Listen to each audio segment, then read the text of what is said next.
And I'm Sean Ryan. AKA casually canceled. No, I'm just kidding. What's up, Sean? Nothing much. What's up? How you been? Hanging in. Yeah, I gotta admit, this is a really cool setup. Like, this is the first time I think I've done this, right? Or have we done this before and I just wasn't aware? No, this is the first time we've used tabs. Oh, I like it. I dig it. It's pretty cool. Yeah. It's a lot easier than Streamlabs, so I like it. Okay. And people actually like they can come in and comment, right? This is like all. Yes. I love it. Okay. Yeah, so we're actually we're broadcasting to like a lot of different things right now.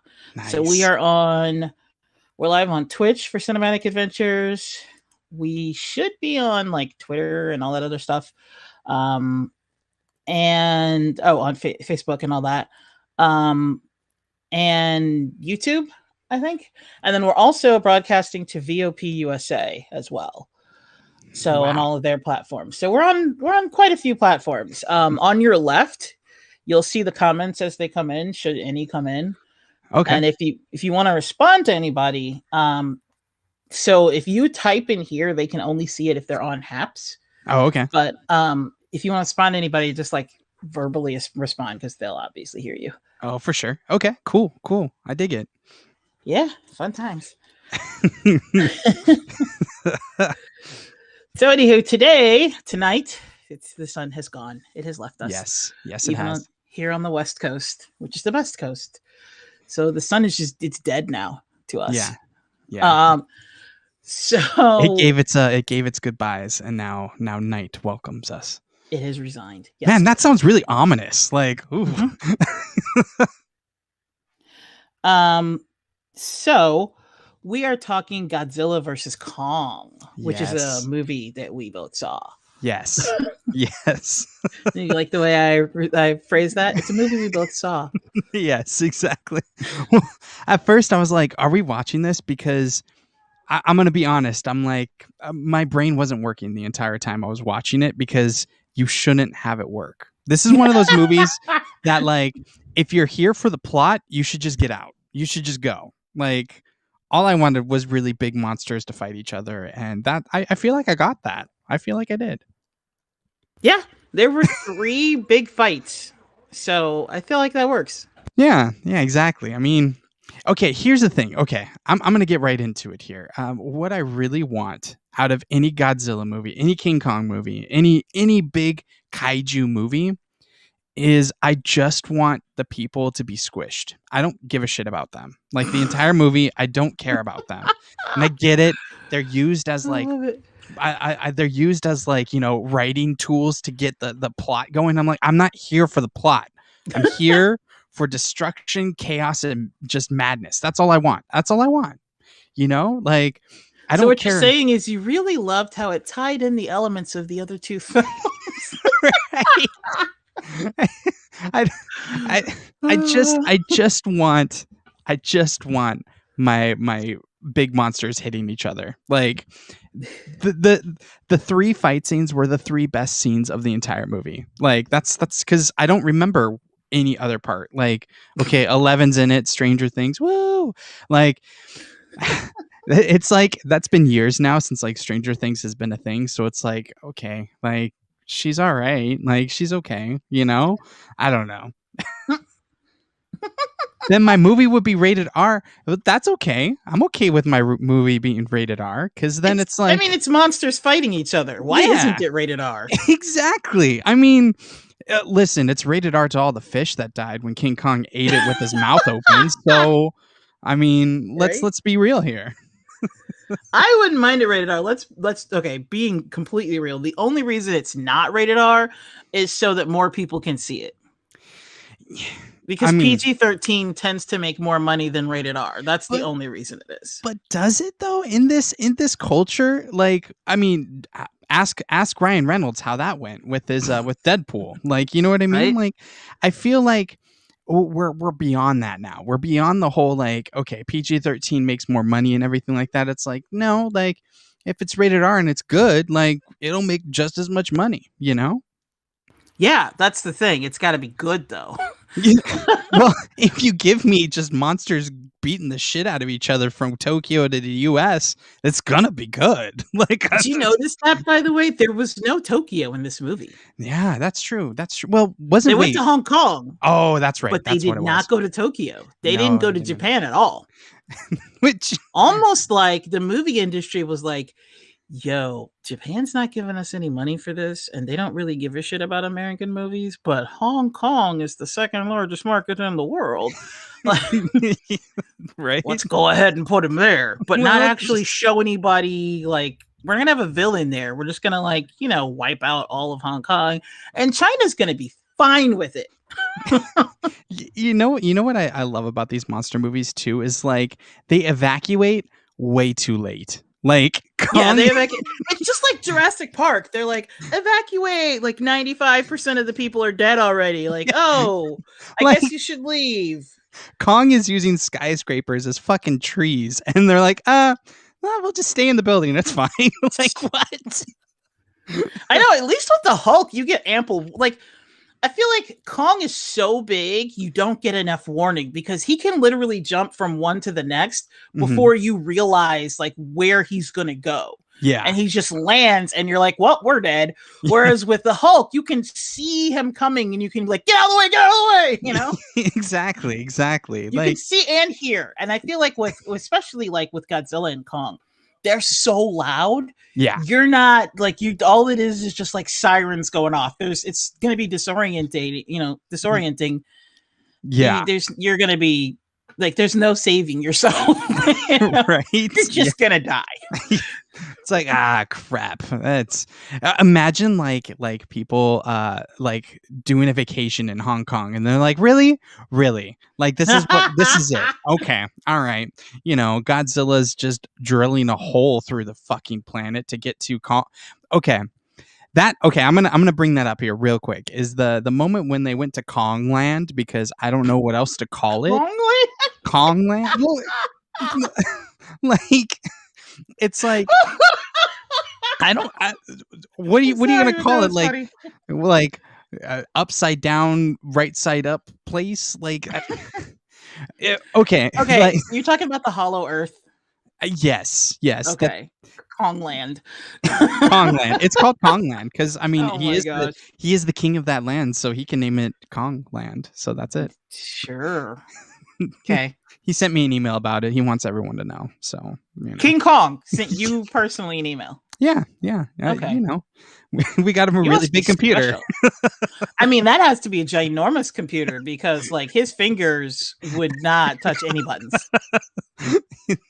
No He's like, I've buttons. got all thumbs. I'm sorry. That brings up an interesting question.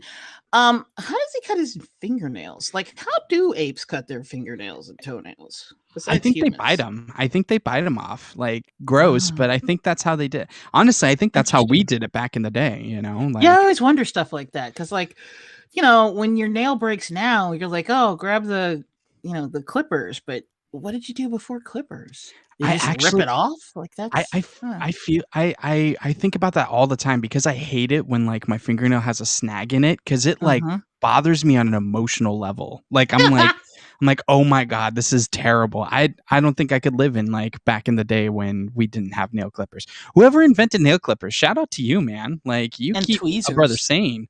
That is Yes. important. Oh yeah, tweet. Yeah, Yeah, it's the little absolutely. things. It's like we could go all the way back to the Dark Ages, but we need to keep tweezers and Hmm. nail clippers. Yeah. Oh Those yeah. are things that needed to stick around. Um, Right. this is the content people come for. They want to Yes. hear about ancient clippers and tweezers, You're uh, welcome. and how giant apes groom themselves. Yes. Um, Exactly. Well, he obviously doesn't know how to eat with his mouth closed. Like that was the worst. That was a disturbing scene. Talking about rated R, like that was rough. I was like, oh man, why are you am I talking about watching when this? when he was like drinking the blood of that one thing, No, or the no, beginning? I didn't care about that because that's just make 'em ups. That's a make 'em up Uh, like ammo. But like when he's eating like on the ship, like first oh, off, okay. whose brilliant idea was to put Kong on a freaking like ship? Like that's not good. Like I was like, Yeah. that's not a good. That's you guys aren't thinking straight. This is not good. Okay, let's try to give an outline of what happened. Okay. Okay. So it's like it's a 2 hour movie, but I Yes. feel like the summary of like all of the things that happened could be summed up in like 4 minutes. Yeah. So, Yes. because it's not a lot, to be Yeah. honest. Yeah. Like, so basically, okay, so we start out with King Kong waking up, and a little girl goes and says hi to him. He looks at the little girl and he gives her a look like not amused, and she's just like, eh. And Yeah. then he picks up a tree and chucks it at the sky, and then you realize that he is in the Hunger Games arena. Yeah. And apparently he has won, but they refuse to take him out. Yes. So he keeps chucking tree, like picking up a full tree and chucking it at the sky. Wait. And then you pull back to this.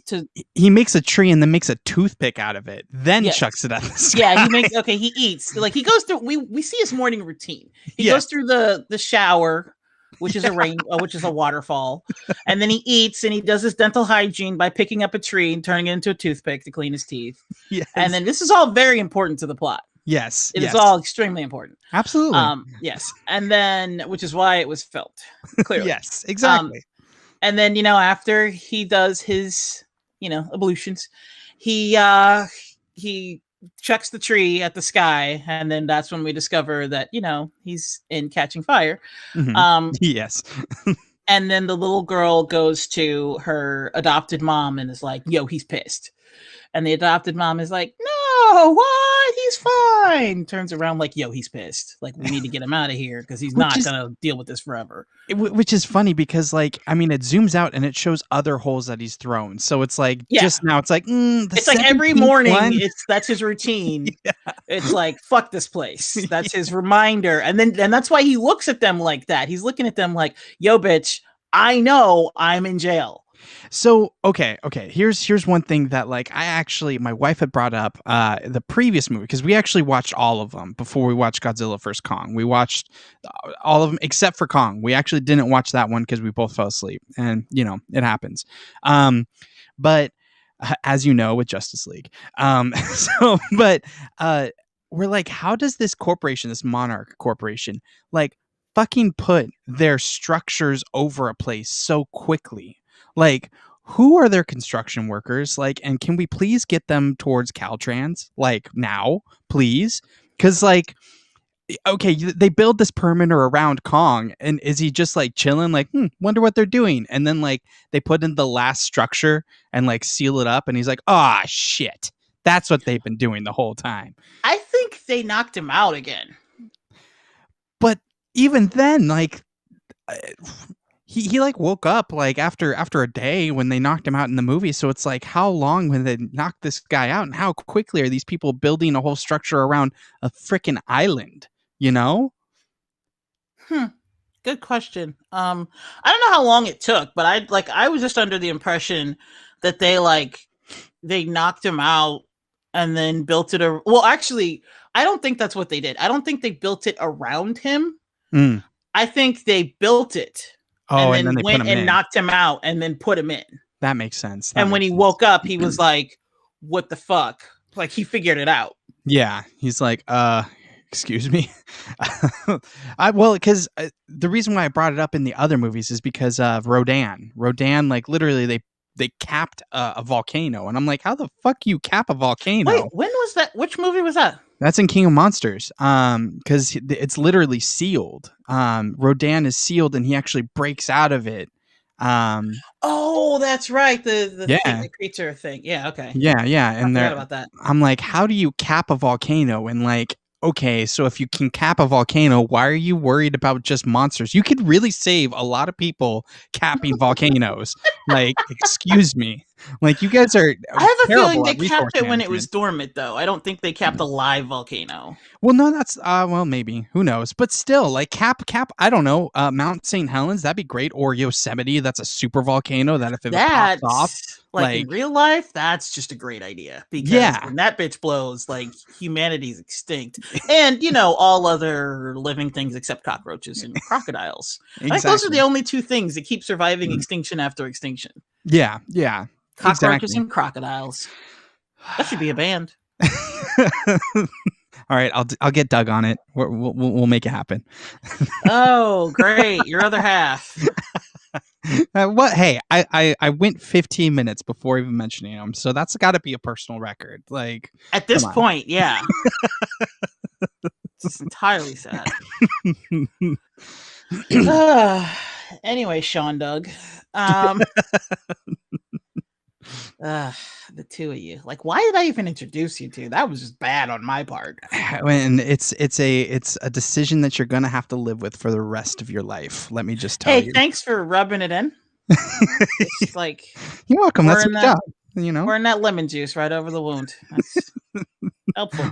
Anywho, for those of you who don't know, Doug is another co-host at Cinematic Adventures, and Sean and Doug are joined at the hip from across the country. Yes, exactly. Yeah. So, and whenever they're together, it spells bad news for Jackie. And sometimes even when they're not. Because every once in a while, they like to keep each other on speed dial just to fuck with me. Just to be like, hey, you thought you were only going to deal with one of us? Ha ha, wrong. Speaking of, I'll send him a message here real quick. Let's see if he responds. Here we go. See, this is what I'm talking about. You guys will, oh yeah, he's online. So, hey, I'm live with Jackie. Come say hi. Yeah. All right, back to Godzilla and Kong here, because it's gonna take him a little while to respond. I'm sure. But yeah, at least 30 seconds. Anyhow, so Kong is in this enclosure, which we discover is on the island that he was already on. Mm-hmm. So basically, they just put him in prison. Because they don't want him to get off the island, which is hilarious to me because he was on that island for centuries. So what the hell makes you think he was going to get off?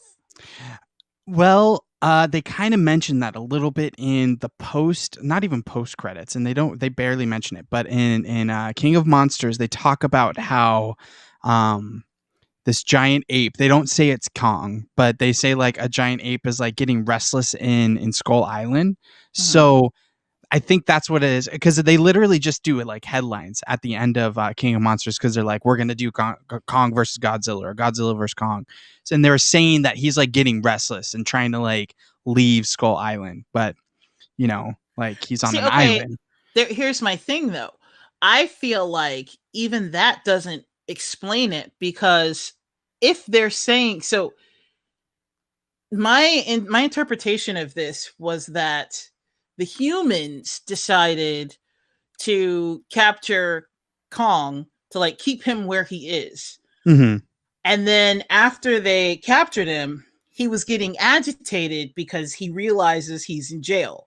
Yeah. So I couldn't, like, that's the way I would interpret that, as like, yeah, because he is agitated because he knows he's in jail. But had you not put him in jail, he would have been fine on that island, just killing off the monsters he encountered, and he probably never would have left it. Just like Godzilla. Godzilla does not come out of the ocean until some shit goes down. Yeah. Godzilla comes out of the ocean, shit is going down, or it's about to go down, as they established in his movie. Yeah. And in this movie, okay, so just moving on. So we see Kong, and the next thing you know, we're introduced to this podcaster. Fucking podcasters, they're the worst. I know. I was like, man, seriously? Right? So we're introduced to this podcaster who is doing so-called conspiracy theories about Godzilla. Mm-hmm. And he says he works for this corporation called Apex because apparently Monarch wasn't enough. Now we need more corporations involved.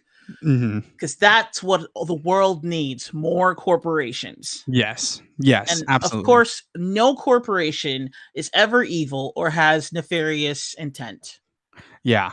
ever. Yeah. No, not at Right. all. Right. They're all, I'm sure it's going to be fine.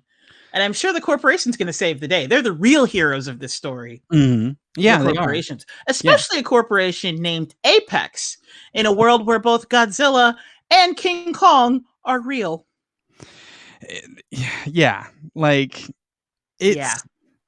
it's it, okay, well, okay, so we go over to that, and he's, like, doing his thing and everything like that, and that's when Godzilla attacks, and this is the part where I'm like, "Okay, Sean, you gotta just turn off your brain because they threw out the whole, like, we put a whole building around an island." I'm like, "Oof, that was some mental gymnastics because that was a reach, let me tell you, but okay, I got that." And then they're like, "Okay, we powered on the eye of Mecha Godzilla, and Godzilla comes and's like, what the fuck you guys doing? Because this is an apex predator eye. What are you doing?"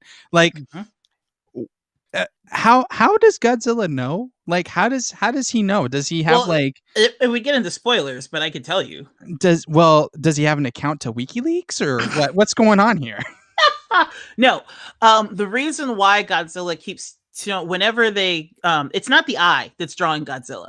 Oh, okay. It's them going live. Remember when Saito, so the guy from, I call him Saito, but that was what he was in a different movie. The guy that died in Godzilla to save Godzilla, Yeah.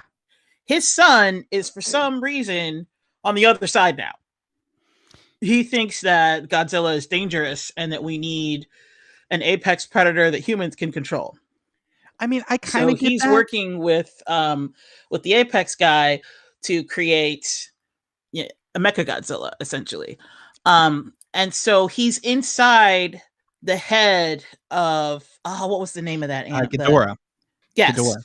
he's inside Yeah. the head of Ghidorah because they realized that the three heads were they were telepathically communicating, and they were like, "Oh, if we could somehow figure out how to tap into that without the brain, because somehow the skull is what does it, we're just gonna go with it." Because, like you said, you turn your brain off, and that's how this makes sense. So, Yes.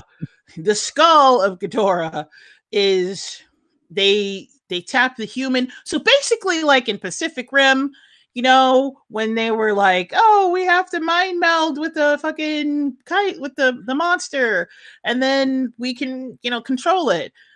That happened, but with just the skull. Yeah.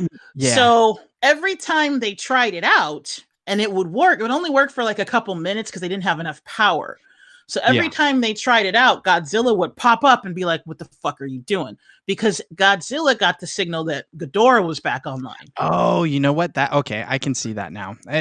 But yeah, And that's why everybody, like, so but the only clue that they saw that something was awry was that eye, and they didn't know that it was an eye at the time. But what happened was they were testing it out, because remember, he mentioned the son. I can't remember the character's name in this because it's completely unimportant, but nope. the son, the last guy's son, was like, "Yo, every time we do this, Godzilla shows up."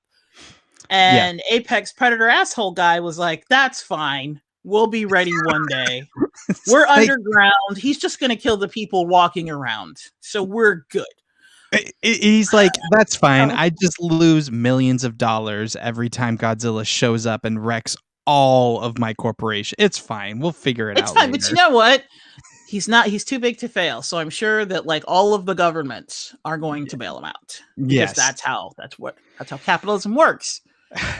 You think even though corporations go down? No, even though Sean, people you're go down. even Okay. though your corporation is solely responsible for your country going to shit because it's bringing a big ass monster to its like Your land. country, he lit this baby up in multiple countries, remember? That's why it ended up in Hong Kong. That's why Godzilla went to Hong Kong. Yeah, because each government's like, get the fuck out, please. Like, Yeah. whatever you're Well, doing, we he's don't not want going to it. tell the governments.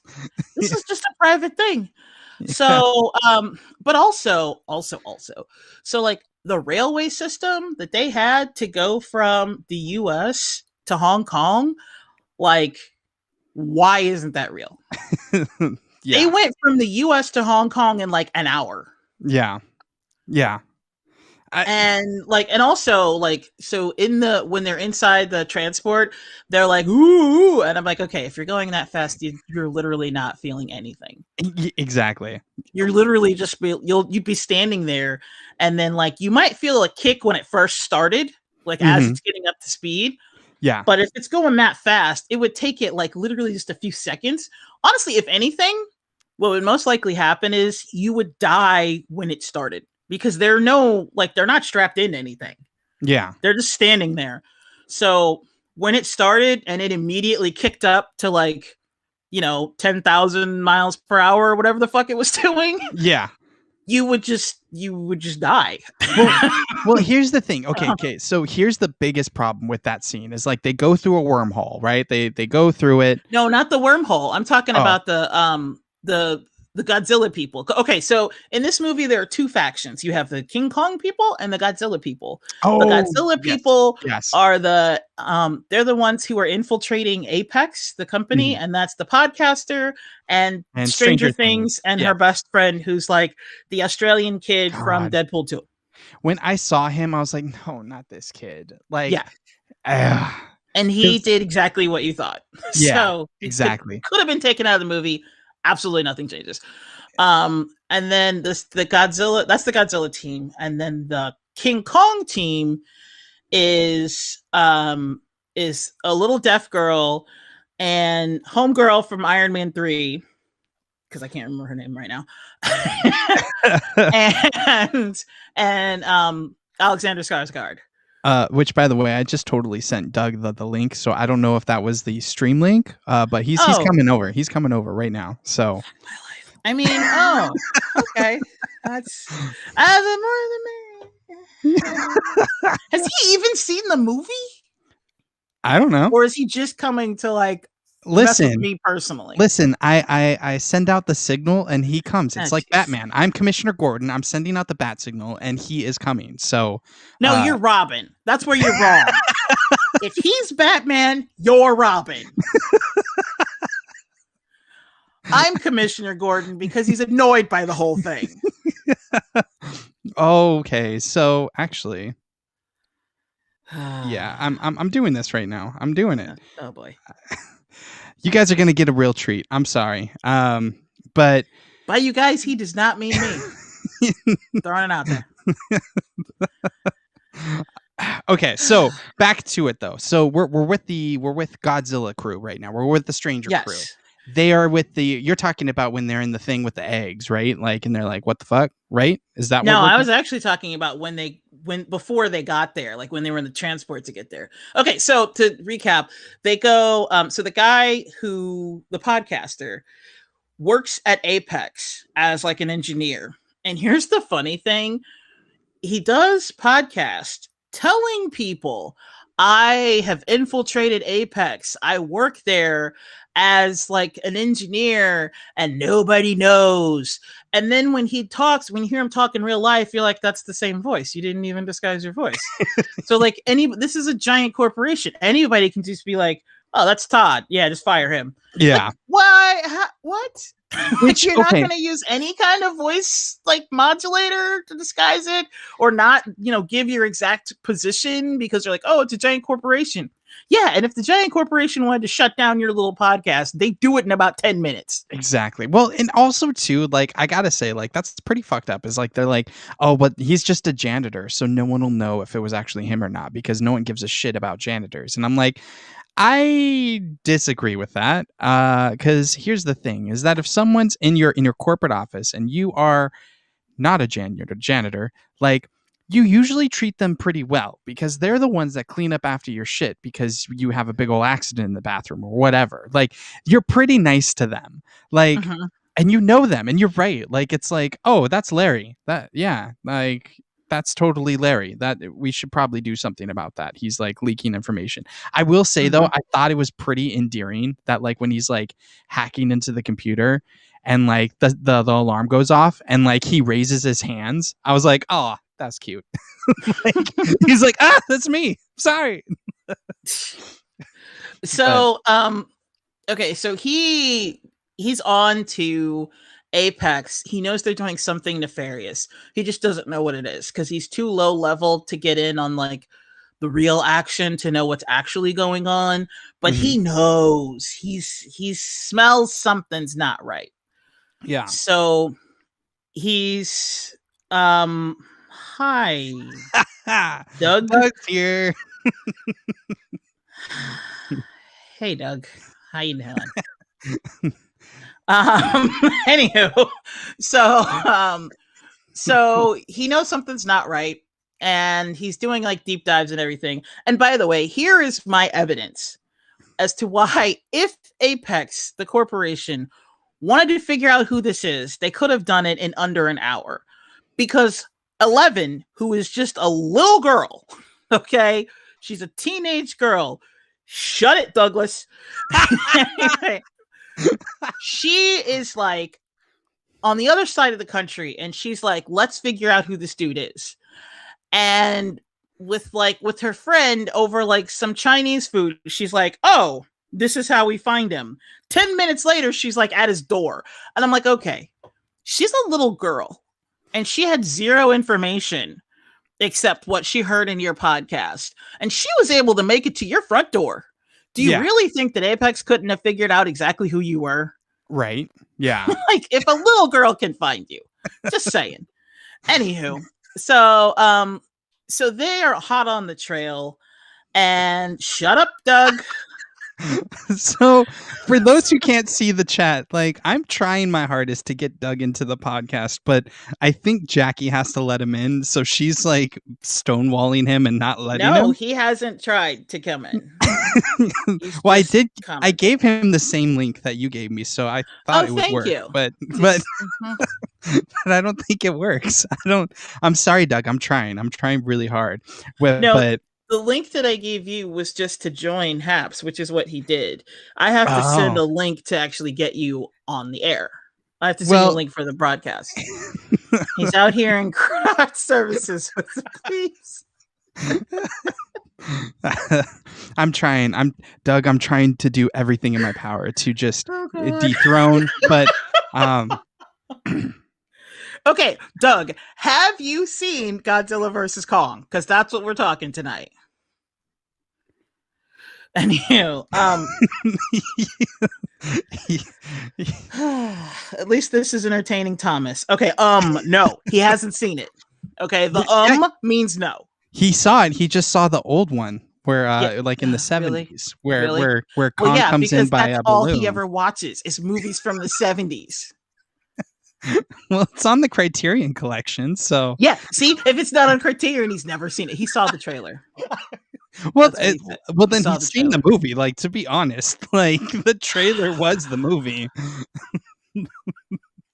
We're trying to do Anywho. this whole plot breakdown, but really we're just talking about the parts that I literally forgot about. Like I was like, "Oh yeah, that's right." So there's like this monarch and there's Apex. I literally forgot there were two corporations. I literally was like, "Oh, it's just one." And they're trying to they make Mecha Godzilla and kaboom pow boom. Where's Kong with an axe? I want that. I want more of that, please. I want Yes. Kong with an axe.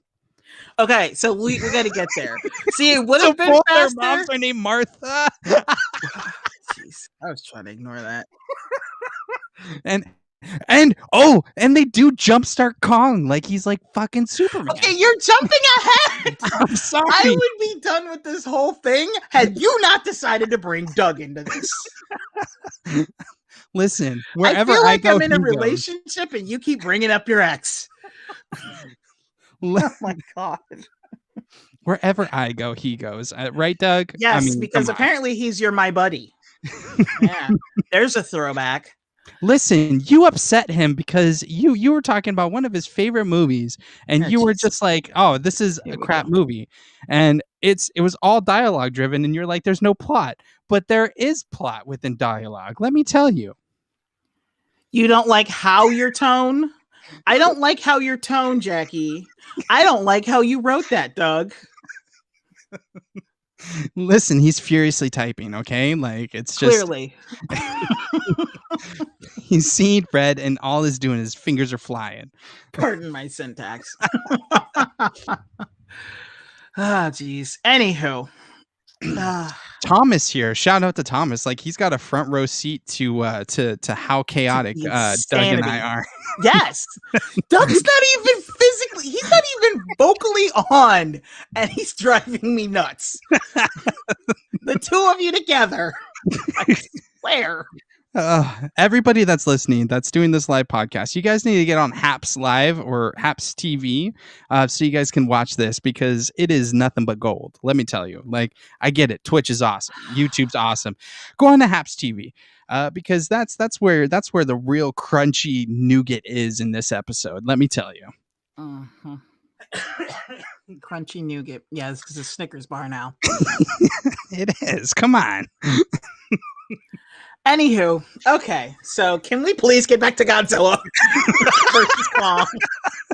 Yes, okay. At some point. Okay. So where were we? They were where were they? They were I don't know. I can't even remember, because honestly I can barely remember. I literally remember them going into a box with eggs. You got super excited when your boyfriend showed up. You were like, he's my bestest bud forever.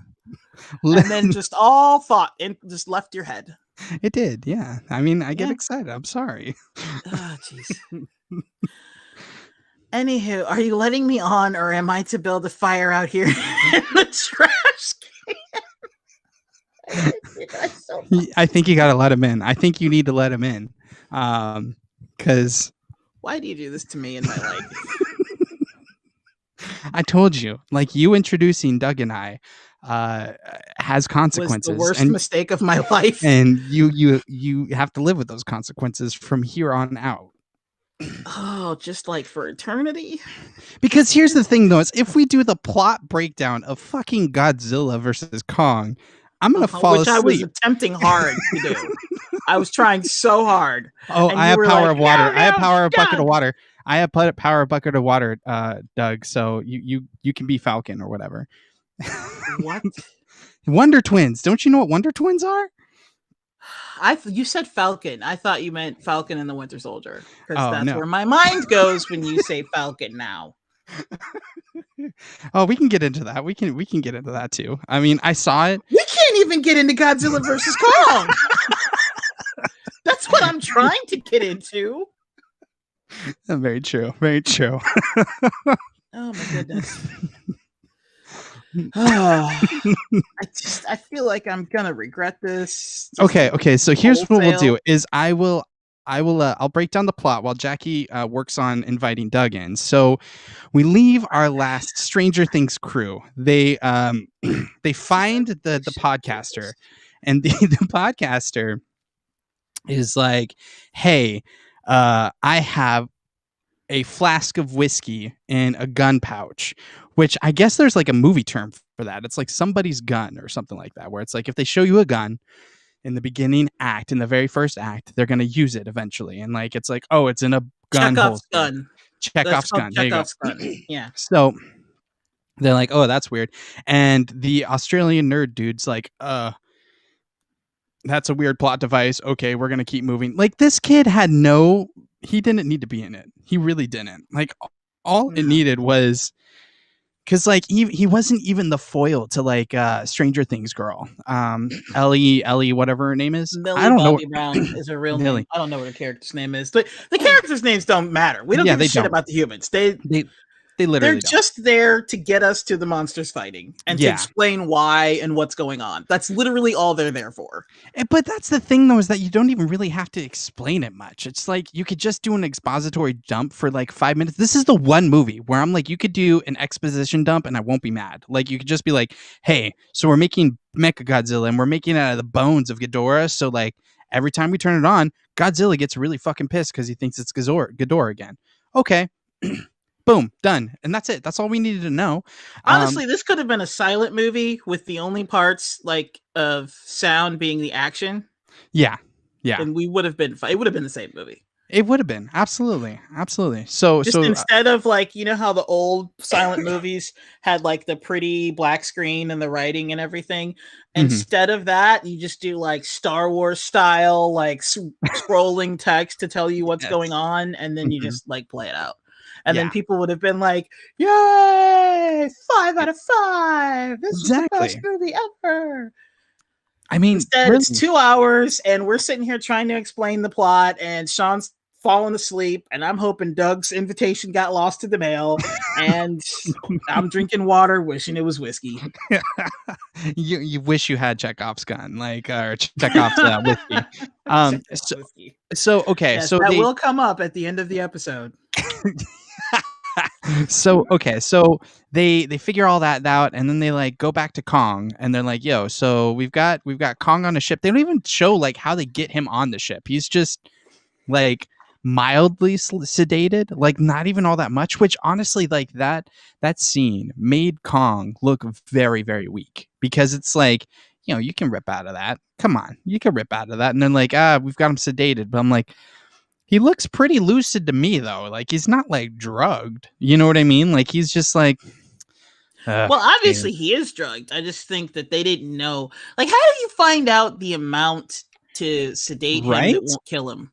It's Because like it's not okay. like how do you test that? Like, So oh, they we went get too far. Shit, bring him back. so well, okay, this is what they do is they go, okay, how much tranquilizer do we need for a silverback gorilla?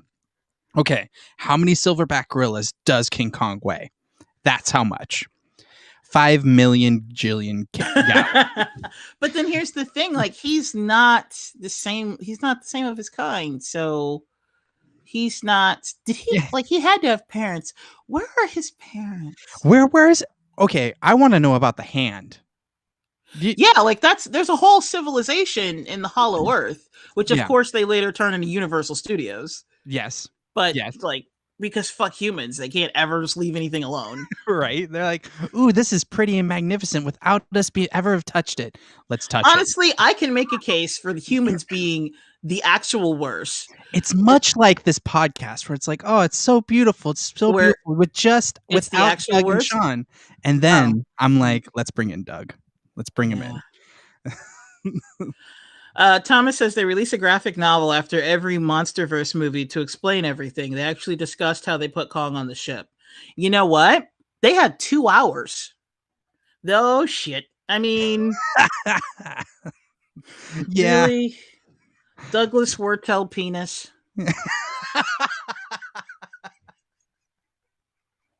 Really, Doug? I think he's trying to figure out his sound here because he's Well, I mean, oddly he's only quiet. a sound engineer, so I'm sure it's going to be difficult for him. Well, I mean, last podcast I had him in, I sent him to Earth too. So like it happens. He's got like this dimensional rift about him right now. Like he's still trying to get tuned into this universe because I sent him to the Nether realm last time. So that's what happened. So does a new 52 need to happen to Yeah, pretty reboot much. everything, bring it all back, We need to get ruin Flash. everything? We need to get Flash and actually use him correctly and not fucking hot jumpstart a superhero. We need him to actually do Flashpoint now. So that's what we need. That was build up to Flashpoint because he wanted to show that he could do it, so that in Flashpoint he could just be doing it. Do you know what? Okay, so this is completely off the rails. Like, pause. We're gonna put a pause on Godzilla versus Kong because we're going into DC for a minute. Have you seen Justice League Dark Apocalypse War? No, I have Oh, not. well then never. Oh, Doug dropped. Oh wait, the cartoon. Right, yeah, the Yeah, animated card, yeah, animated yeah. movie. Uh-huh. At the end, okay, spoiler alert for Justice League Dark Apocalypse War. At the end, like after all the chaos and death and everything, Batman looks at Wally West and he was like, you know what to do. Yeah, And he does a flashpoint to reset everything and save he does a flashpoint to reset everything so that the events that ended up happening don't happen. yeah, Because in this one, in animated, version, Lois Lane isn't the key. She doesn't die. She does die eventually, but she doesn't die and like turn Superman bad. Superman actually never really goes bad. He just gets fucked up by Apocalypse to where like he's essentially a regular human. Like Yeah. Apocalypse pretty much just like takes all his abilities away from him, and if he Yeah. tries to use them, it'll just like fuck him up. Yeah. And because he put like kryptonite in his blood, and so he's like walking around with like kryptonite running through him. So Yeah. he's not dead, but he's a regular human. Yeah. And Lois Lane, she's not like, okay, so there are some animated, I don't know if it's animated or cartoon or like an animated movie, or if it's a comic, but there's one version where Lois Lane actually becomes she becomes a superhero herself. Yeah. And she's like an android or something, or a synthezoid. Yeah. Well, she doesn't do that in this. Instead, she like leads the resistance, but as a human, and she dies like last minute trying to reset everything and like save everybody. Yeah. And that it does motivate Clark, but he doesn't go bad. It motivates him to like fight Apocalypse again.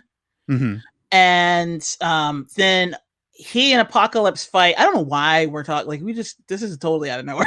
because you know like we're supposed to be talking Godzilla Kong. Somehow we're on because literally the plot of Godzilla versus Kong is so fucking bad that like we're desperately trying, like I'm trying to bring Doug in and you're trying to go into the DC where it's actually like an animated universe, so like we're trying to avoid the actual plot of it because it doesn't fucking matter. It doesn't. Like, okay, so speaking of to segue, bring it all together.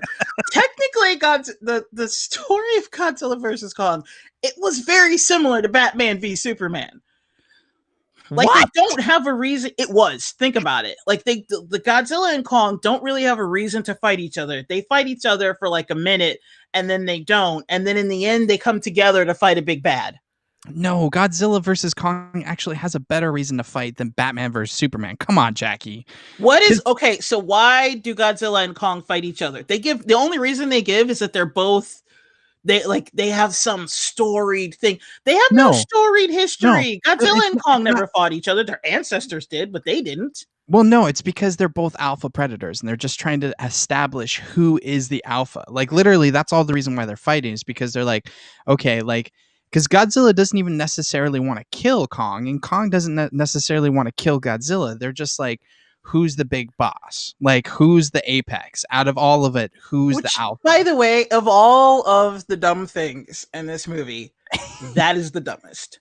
Because in the first fight between, so they've got Kong. They've got Kong on this barge, chained down. And like you said, come on, you can get it. Like, if you really wanted to, you can get out of it. You can pick up a fucking skyscraper and chuck it at Godzilla's head. I'm sure you can get out of those chains. Yeah. Anywho, but whatever. So, like you literally are making a redwood into a toothpick. You can get out of those chains, but whatever. Yeah. So he's on this barge, and they keep saying like, "Oh, we can't like." We need to take Okay, so we completely skipped the whole reason why he's on this barge. So the one little plot point, we have to get to the humans for a minute.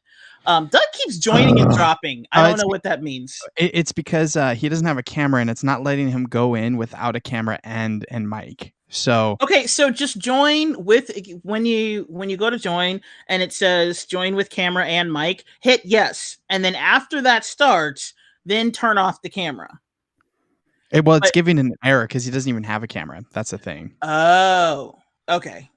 So then change computers. Or, maybe it's God telling you, sit this one out, Douglas. Oh, no. Which I find is ironic because his nickname is Douglas as seen on TV. You're not seen on this TV. Anyhow, that was kind of cold.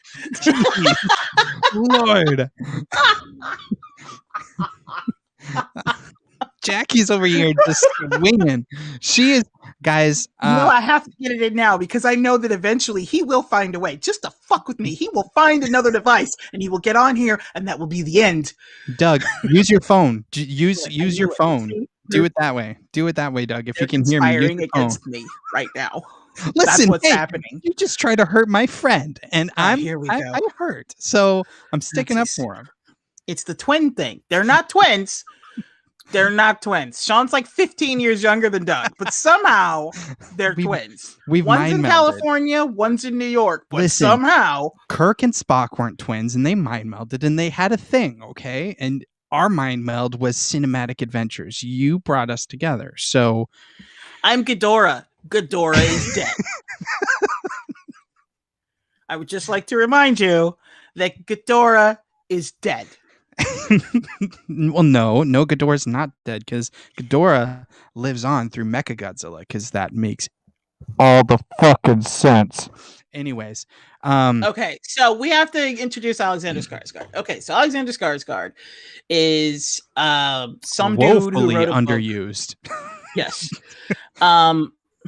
he wrote a book that says he believes that the earth is hollow, and that's where Godzilla and King Kong came from. And then Apex guy comes to him and is like, yo, I read your book. I think you seem like a great patsy for me to send down there to see if it works. And homeboy was like, no, because my brother decided to take a trip down there and he was crushed by the anti-gravity. And I was like, hey, I have a question. How did you find out? Did he like send you a message while he was dying? Like, don't do it. The gravity is killing us. Like, how did you, or was it a calculation you did to figure it out? Like, how did you find out? All you would know is that he never came back. Yeah. Just saying. Just saying. Yeah. All you know is that he never came back. If you had the calculations to do the math to go, it was the anti-gravity that crushed him, maybe you shouldn't have gone down in the first place. Maybe you should have gone like, hey, we don't have the technology to survive this. Perhaps we shouldn't try it. Here's the narrative that I have in my brain is like, they're like, okay, yeah, we've run the numbers and Alexander Skarsgård's brother is all like, math be damned. And he just goes in and then gets just flattened. Okay, so that's what happened. Who funded that? Because remember, it's not like he just got into a car and drove off the cliff. Why are there two Dougs? This is my nightmare. Yes. I have had terror dreams of there being two Dougs. We are Legion. This is like a comedy gone wrong. Two Dougs and a Sean? I still can't hear him, though. That's the problem. Well, he's muted. Oh, he's just got to unmute himself. Yeah, or, whatever. So... Jackie's like, or just not. Just... Anywho, he dropped. Damn. Hey, shout out to Thomas. How hyped are you for the appearance of Doug? Oh, I thought you were gonna say how hyped are you for us to get through the plot of this fucking movie? That's what I thought you were gonna say. I think we're on the first like 30 minutes too. Like we've got like an hour and a half. We're like 15 minutes in, and every time I try to get back to it, you're like, but Doug. It's true. It's true. I started out saying this will take 4 minutes. That was like 30 minutes ago. Yeah. Anyway, thank you, Thomas. He said this is great. So, can't wait till Doug comes in. Yeah. See, I mean, look at me. I'm hyping up the show. I'm trying to bring as much entertainment as possible because God knows it's not going to be from us telling the fucking plot of this goddamn movie because it's like I don't know. Could we try? Maybe.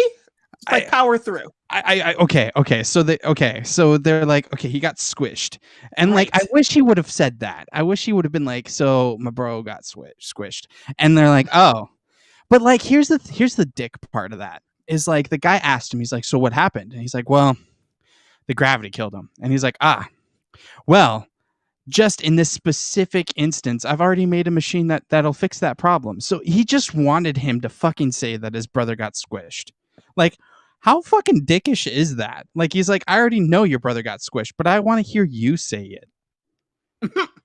Well, like I said, to me, what he was doing was like, yo, I need someone who can navigate that is like expendable. Hey, Yeah. this guy. Like Yeah. he wrote the theory, his brother went down and died. If anybody knows how to navigate, it would be him. And Mhm. also, who cares if he dies? Yeah, okay. Yeah, fair That's enough. how like corporate guys think, right? Yeah, yeah, yeah. So that's why I think he went to him and he was like, okay, like he already had his scientist crunch the numbers and be like, okay, so if that's how his brother died, then we need to fix that problem. And then we Mhm. can get him on board. And then he can Yeah. take us to, shit you not, he needs him to go down there to go into the Hollow Earth because he wants to put Mechagodzilla online, right? Every time he starts up Mechagodzilla, it only gets to about 40% power and then it powers down because, like, you know, energy source, right? It needs way more energy. Yeah. So, and every time he powers it up, Godzilla comes up like, what the fuck are you doing? And he starts wrecking shit. And everybody's like, oh my God. So the humans, like the normal people, you know, just like in real life, have no clue what's going on. They don't Mhm. know that they're fucking around with Ghidorah and that they keep bringing it online and they're trying to come up with Mechagodzilla. All they know is real Godzilla just keeps popping up out of the ocean, wrecking shit and going after this one particular company, Apex. Now, see, if I was in that universe, I would be like doing my little podcast. I would be the black guy. I would be the fucking black guy, okay? I would be like, yo, there's some shit going on with Apex. That's why Godzilla keeps popping up. And Yeah. everybody would be like, you fucking conspiracy theorist, and you're probably an anti-vaxxer too. And then I would be like, no, but for real, I'm Yeah. telling you, why Yeah. are there two bugs? And I don't then know. That, oh shit. I mean, hey. I'm coming out. Yes! I'm He's here. coming out. I want the world to know. I understand how Let people it feel when go. Godzilla pops up now. Right now, I get that feeling. I understand. Oh, the day of reckoning has come, Jackie. We Kinda. didn't finish the plot. Nope. Y'all make this movie never sound get like to it's it. the worst thing ever. We'll never make it. I'll tell you, I just want the girlfriend experience, right? Like, I don't want exposition. I don't want the little girl from Stranger Things. I just want to see two monsters fucking each other up. And it don't sound like that's what I'm getting. No, Okay. you're not. Well, you know what? If I could get past the first 10 minutes, we'll get to 3 instances. Because they come together and fight within like 20, 30 minutes. All But right. I can't get there because we have to keep stopping to talk to you. No. Or I wait feel for I you. feel like you and I fight more than that. That is I feel like a description of this movie is just any episode where Doug and Jackie are on cinematic adventure. except way more carnage. Word. Yeah. And also dibs on Godzilla. Okay, Well, fine, yeah. because I personally like Kong. All right. Oh, I'm Team Also, Godzilla if you too, watch this so- movie, they make Godzilla look like a prick. Like at first they kind of try to frame him like he's the villain because he comes after Kong, and you're like, what the fuck? He was just floating on a barge. Let the dude float, right? And Godzilla comes out of the ocean like, yo, fuck you, man. And he starts wrecking shit and like fucking everybody up. And everybody is like, oh my God, let Kong go, let Kong go. And it sounds like I'm saying Congo. Anyway, Yeah, it does. I was like, so they find Alexander Skarsgård, like after their ship gets tossed and Kong is underwater and Godzilla is just like wrecking shit left and right. Finally, Alexander Skarsgård lets him go and he's under the water and he goes up and it's just, I'm sorry. That's a dude from True but- Blood, right? Yes. All right. I'm sorry, but seeing like the first really awesome shot of this movie is when Kong comes out of the water. Kong gets back on top of the barge, right? And he's Mhm. like, well, actually, okay, the very first shot is when he's still on the barge and he's chained, and you know that Godzilla's coming. There's just like this ominous feel, right? And you see like Godzilla has like this trail of carnage behind him because his spine will come up, but he won't come all the way out of the water. So like under the water, his spine is just like wrecking boats and shit. Like entire ships are just going, ah, there's like chaos and everything. And so Kong leans over, kind of like a human leaning into the pool, like to see if there's anybody under there. Kong leans over the barge to see into the water, and Godzilla just pops up like, fuck you. And then they just start going at it. And then Godzilla is just like, you son of a bitch. And they like, if I were to put captions on it, I would be like, Godzilla comes up like, I fucking told you, I don't ever want to see your face again. And Kong is like, let me at him. Let me at him. Because he's still chained up. Yes. And Godzilla's like, no, fucker, I'm going to take you out right here. And then everybody starts shooting at Godzilla. And he's like, I feel like the movie would be better with this dialogue. Yes, absolutely. So then the other ships start shooting at Godzilla, and Godzilla turns around like, who the fuck was talking to you? And he goes and wrecks those ships, and then he comes back because Kong is just like, let me at him, let me at him. And then they finally, like, Godzilla comes back and wrecks the ship. Hold on. We need to do a mystery science theater of this fucking movie. And Jackie, yeah, like right now. Like this is yeah, put it on. And Mecha Godzilla. Because I came all the way up to the studio, figured out how to log in this stupid shit on my phone for Thomas, which that's cool. Hi, Thomas. But like, we should put this on. I have no concept of this movie other than the trailer, and the trailer sounds better than what you're describing. Yeah, well, and if we do this here, we need to somehow get the sounds of AOL Instant Messenger, and that's Mecha Godzilla. Just like a modem dialing up. That's all Mecha Godzilla's. Kind of, yeah. Yeah. Well, does Mothra show up? Let's just spoil that. Is Mothra show up? No, because Mothra's dead. Mothra died in the other one. But what the fuck am I doing here? Godzilla. Didn't Godzilla kill Mothra? No. Ghidorah killed Mothra.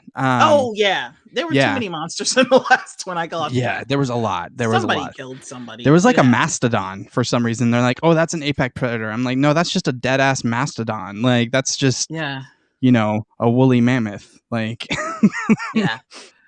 Okay, so back to the fight, right? So they let Kong go. He goes in. He's in the water. And I guess, like your ability to hold your breath for a primate is like exponentially more the bigger you are, because he's under that bitch for a minute. Which like I don't think monkeys can actually, though, right? Well, I don't think monkeys can actually hold their breath because of how their noses are. Well, there goes the movie. Yeah, I'm sorry. I mean, he's an ape though. Technically, we're apes, so I mean, he's not a monkey. That's true. Yeah, he's Yeah. Yeah, so he's like our cousin. Like if we can hold our breath, he can hold his breath. Just saying. All right. But apparently he can hold it just a shit ton longer than we can because he's under that water for a minute. Yeah. So so he's under the water, and then Godzilla comes back because then he's swimming towards Godzilla, and Godzilla's like, you son of a bitch, and he turns around because remember he had gone to wreck the ships. He turns around like, you son of a bitch, take your ass down. Right. And then they fight, and you're like, oh my gosh. And then you realize, wait a minute, this movie can't be over yet because it's a 2-hour movie and we're like at 25 minutes. What the fuck? And so they start they're just going at it. And the best thing is when Kong just cold cocks his ass. Kong comes back and he's just like, bam, right across his snout.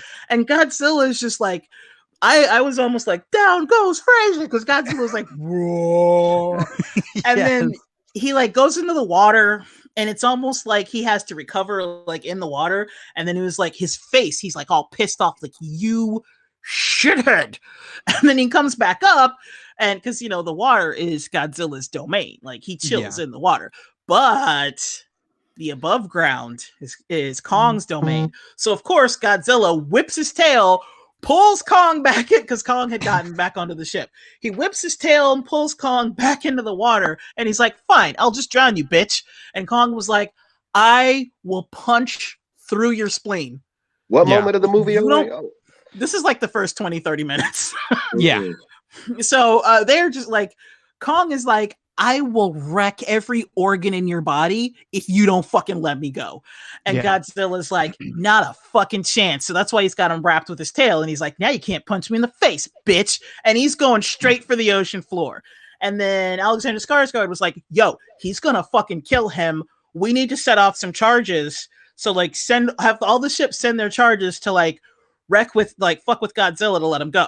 Somehow that works. I don't know how, because Godzilla is like, he is an atomic bomb, but for some reason it does disorient him, even though like he can see at the bottom of the ocean where there's like no kind of light. So, but for some reason it works, right? Go with it. Yeah. So he lets him go. That's the whole theme of this movie. It's just go with it. Just go with it. It's just this podcast is called Cinematic Adventures, right? Yeah. And Jackie just had me watch like the Batman. No, what was it? Justice League. Yes. And now we're doing this. You just had me watch 1970s Two Old Men. That was a cinematic adventure, was it not? By the way, that episode is the next episode to come out. So this Thursday, you will hear just Doug and I, with Sean, of course, being in the background on the phone, obviously. Because Sean was taping my show. Like Sean came on my show. Oh, so you were just texting each other. Like, yeah, before. Well, duh. Like, when are we not texting each other? Come on. Right, and then like. Then as you're texting me what you think about the movie, we were already taping my show, and I was bitching on my show. I cut it out because politics, but I was bitching about your opinions while we were taping my show. I was like, man, I'm gonna go on the show. She already hates this movie, and now we're out here with a gorilla and a lizard. I have an opinion and a Skarsgård. What are we doing here? I ask myself that every time. Okay. Yeah. So, I mean, I gotta admit, like this fight scene, if you guys haven't seen it, it's definitely like, it's legit, because Godzilla is just so OP, and it's like, it's almost not fair that King Kong is trying to fight this fool, because like he can breathe underwater, he can shoot fire, he's an atomic bomb, and he's like indestructible. And Kong is like, yeah, I'm an ape gorilla. Yeah, it's like, yo, I'm a primate. Like, what do you want from me? Like, I can do sign language. That's cool. Oh yeah, I forgot. The little girl, so the little deaf girl taught Kong sign language, and they were like, the adults like were little like, Sigourney Weaver. Yes. And the adults were instantly like, "Oh, we can use her." Yeah. Yeah, we can manipulate her into getting Kong to do the things that we want. Only both the little girl and Kong are not stupid and know, yeah, you're fucking with us. Oh man. Yeah. So this sounds horrible. I mean, again, the fights are awesome though. Like, right, but how many fights are there? There's three. There's three. Oh. So this was like Ali Frazier, really. Yeah. All right. And I'm telling you, like, the fights are actually really good. Like, if you're a fan of boxing, you'll love it, because Kong is like he's the heavyweight. So yeah. But Godzilla's like a typical like monster, like Argh! But he's like the thing is, like, they have such attitudes. Like, they show close-ups on their face, and I'm telling you, like, there's so much subtext in their faces, because Godzilla looks at Kong like not like Kill Bill, like they're just like kind of being bitchy to each other. Yeah. Like, is it like Drag Race? What? Drag Race? Yeah, like where they get like, where I'm they sorry, get snarky with each other, like where it's like you're kind of uncomfortable, but it's funny because they're clever. No, they're trying to kill each other. Oh. Like I said, like the way that I think I just made a better movie. Okay, so anyway, the way this fight ends is that Kong beats up Godzilla. I'm sorry, the other way around. Godzilla beats up Kong, and because like the charges also fuck with Kong, so they're fighting. They show off the charges. Kong desperately rises to the surface so he can breathe, and he gets up on the ship and lays down like knocked out, like, son of a bitch, that motherfucker. And Godzilla is getting ready to come up, and Skarsgård is like, turn off all the power and sit still. I was half expecting Kong to get like a cigarette box, like a big giant cigarette box, and be like, God damn it, another Tuesday. Dude, he was straight like, that's what I'm doing right now. He looked like anybody had gone like 4 rounds with Tyson in his prime. Yeah. Like, that's what he looked like. He was just like, fuck this, get me out of here. So he was just laid out on the barge. And Skarsgård's like, turn off all the power and stop moving. And Godzilla will think that, like, he's dead. Well, that doesn't work. Godzilla doesn't think he's dead. He knows he's not dead. But again, this is all about apex predators. It's about who's number one. And as long as Kong stays down. So basically what happens is Godzilla pops up out of the water, looks around, sees Kong laid out, and he gives him a look like, and stare down. And then he goes back under the water and fucks see off. This movie? Yes. Thomas saw the movie. All right. Mindful Mike, have you seen it? And it might seem, because I just jumped on because Sean asked me to, and I don't want to disrupt your thing, but I have questions. I was like, don't lie. Lies do not become us, Douglas. So they don't talk. No, they do not. They don't talk, but they have facial expressions. They give close up. Like, this is the weird thing. Like, you know how in all the other monster movies, they always fight at night, and like the very first Godzilla movie, you didn't even see him. Yeah, because it was just like you saw the building, like you saw the action was happening like 2 blocks over, and you saw like his tail sweep something, and then like you just all on the people. Well, this one is like close-ups in the daytime of each of the monsters, and they have like human-like facial expressions. Okay, so whereas like silent films have cue cards and stuff, it's kind of a Rorschach test, is what you're describing, because the audience is then forced to sort of anthropomorphize what's happening. Am I right about that? No, like they anthropomorphize them, because like I'm telling you, like Godzilla it's that comes crystal up clear what they're feeling. Oh yeah, absolutely. Like when Godzilla's like, Kong is very much stay down, motherfucker. Yeah, or I will come back at your ass. Like, I'm not looking into that. That's what he looked at him and said. And Kong just kind of looked at him like, man, fuck you. I'll hit you up later. Yeah, it really was like that. Like, I mean, you actually saw panic in Kong's face when like Godzilla just keeps bringing him down and down further and further into the water. Like, you actually do see the emotions in them, and like literally, Godzilla is like just a pissed off fucking cat. Like, that's what it just remind me of. Is like, get off my fucking turf. Like, this is my house. Get off my kitty litter. Like, it's actually. I think they did that pretty well. Like, they actually did communicate, which is honestly very highbrow for a fucking movie called Godzilla versus Kong. Like, they're like, let's actually have them emote.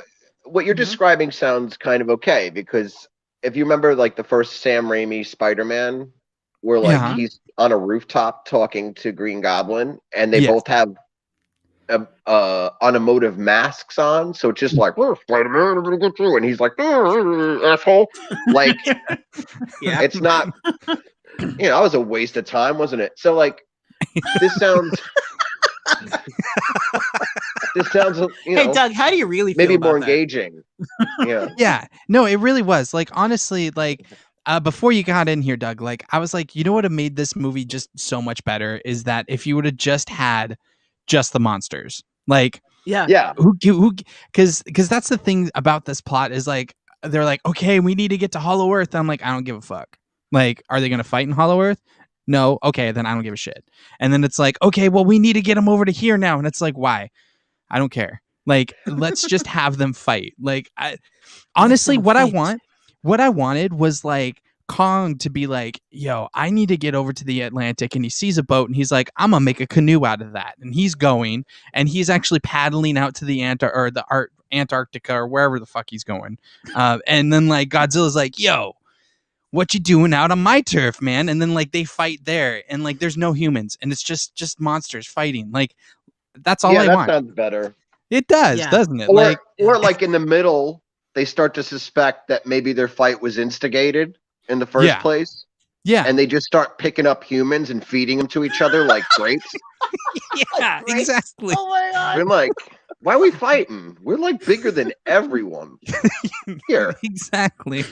Here, have a crunchy grape. Have a Doug. Right. Thank you. Have a Sean. Right. Enjoy this Jackie sandwich. Oh, really? Oh, so it's too low. At least you get bread. Right. Doug and I get served raw, like fucking sushi, and you get turned into a sandwich, and you're like, too far. Like, you kidding me? Right. It was much better when I was serving up Dougs and Shans. I'm not Sean Anyhow. Sini, okay? Like, what the hell? No, you're Sean Doug. But yeah, Okay, I mean, that would have been better, right? Like, because then you can sort of make a political message out of it, right? Like, why are we fighting each other? Why are we so divided? When we could just eat humans. Well, Right. I mean, and honestly, they eat humans, and then the Bruce movie. Springsteen Jeep commercial comes on, and they're like, "That's right, we're the United States of America."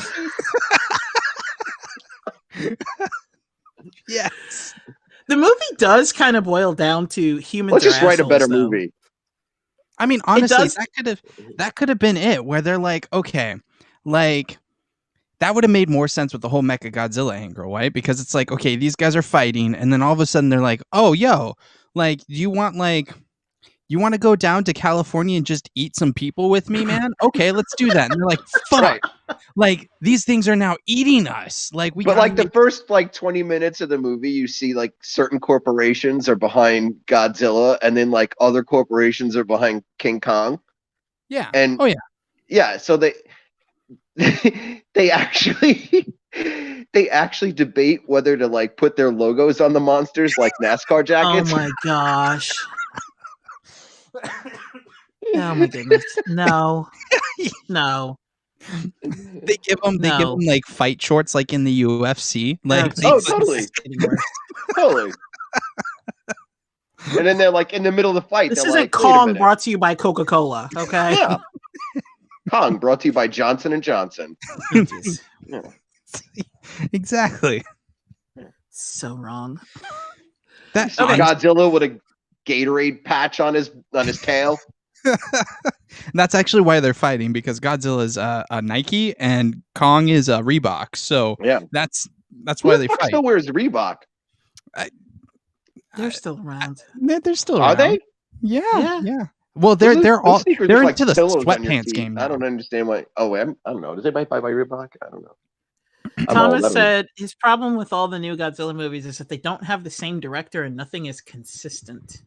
There is something that's consistent. I consistently don't give a shit about the humans in any of these movies. Yes, exactly. Like, honestly, they started Godzilla. Like the first. Okay, look, Thomas is right, because I've actually seen. I know it's going to surprise you.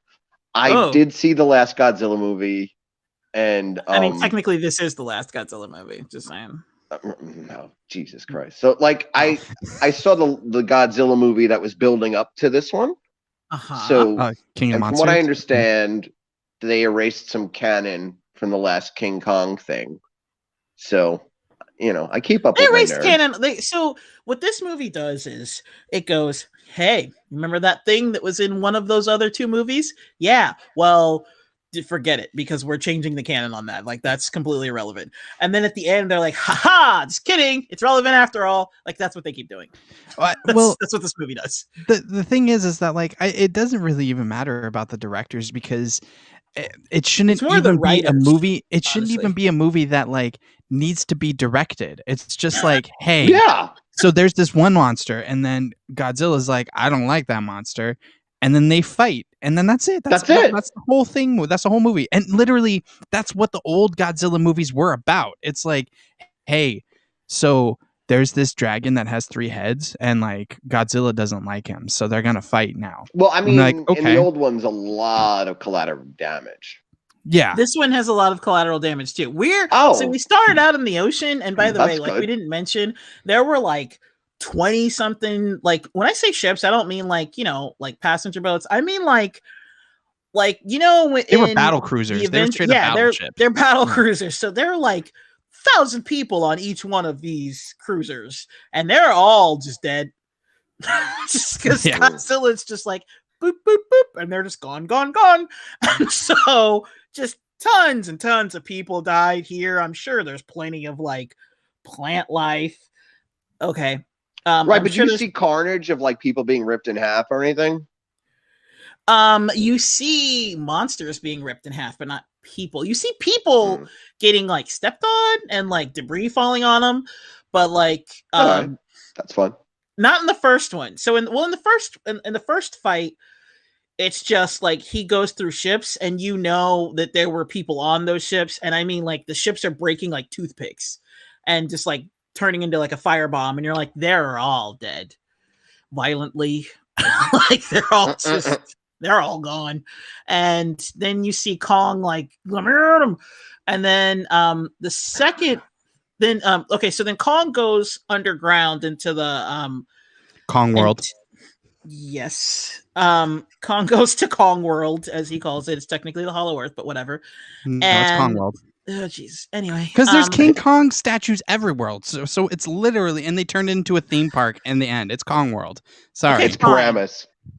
Kong World.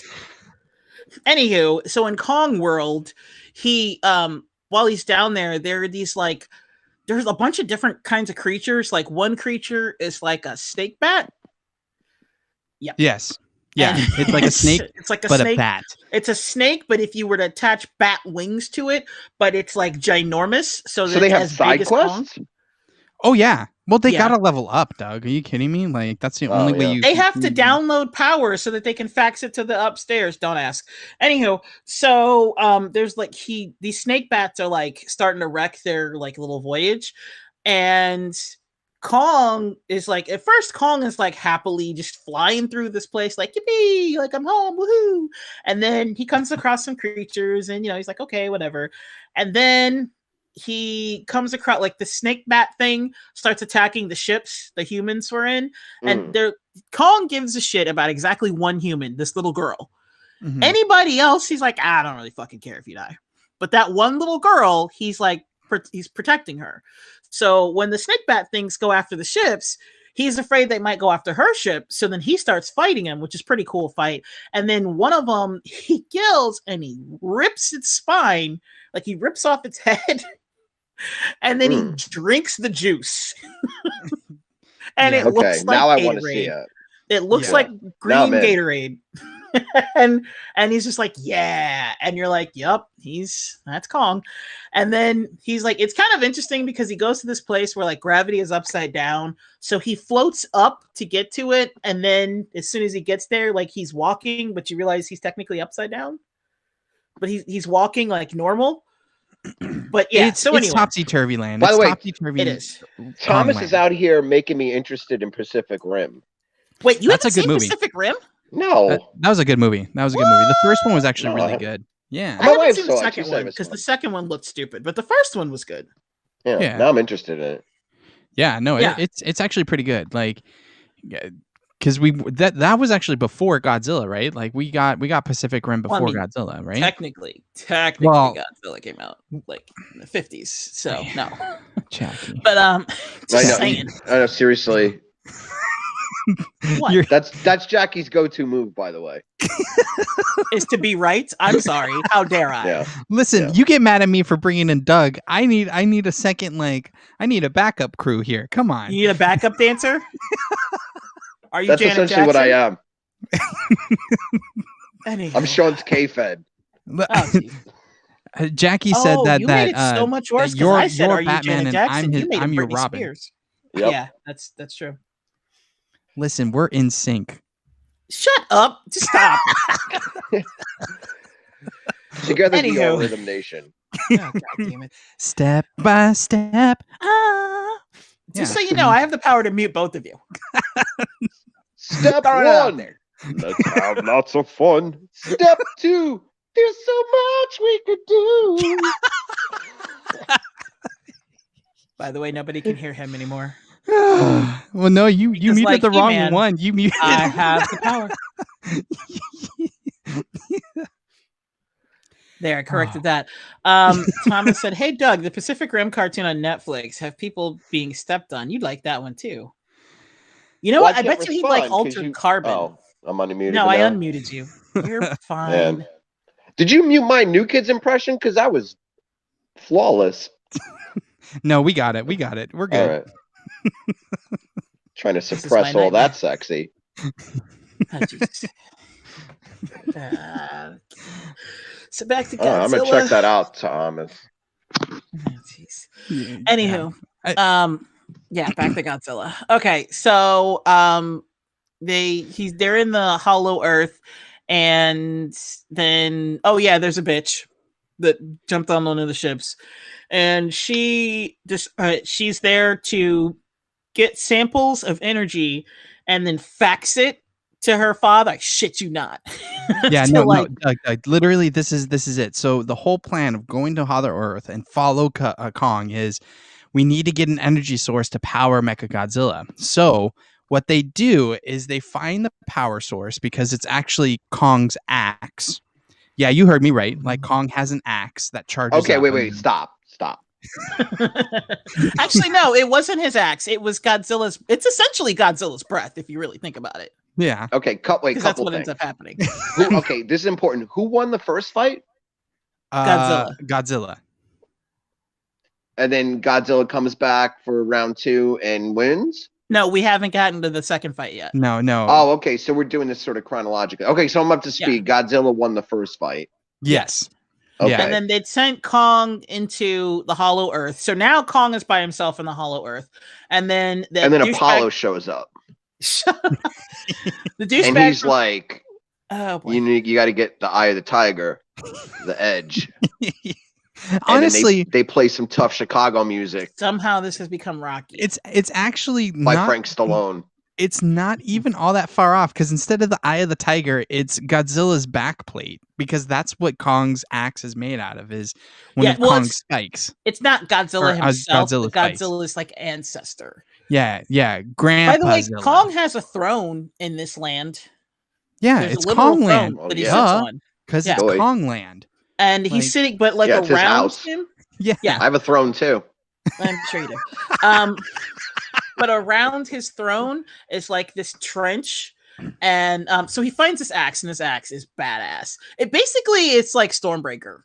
It's Kong's version of Stormbreaker, and it pretty much serves that same purpose, because it's like glowing blue and shit. And it's made from a spine of one of Godzilla's ancestors, like his little spiny thingy. Yeah, like his little back spikes. Yeah. Yeah.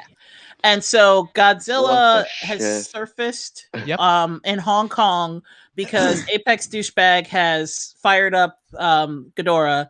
And so Godzilla is getting ready to wreck shit. And then Godzilla like hears like a tweet, I guess, or a text has come in mentally. He gets an alert from WikiLeaks. And that Kong has fucked with I just figured out what's happening. Fucking with? No, I just figured out what's happening. Oh boy, okay. What happened? This movie doesn't exist, and you and Sean did this to fuck with me. Well played. Thomas is this was the greatest practical joke ever. April Fools. Nicely done. That was very expensive because literally millions of people are. I was falling for it up until you said he got a weapon made out of one of his ancestors' tails. Then I was like, yeah, no, that didn't happen. No, it's not from his tail. It's from the spiny thingy in Godzilla's back. Kong. So apparently, Kong's ancestors and Godzilla's ancestors used to fight.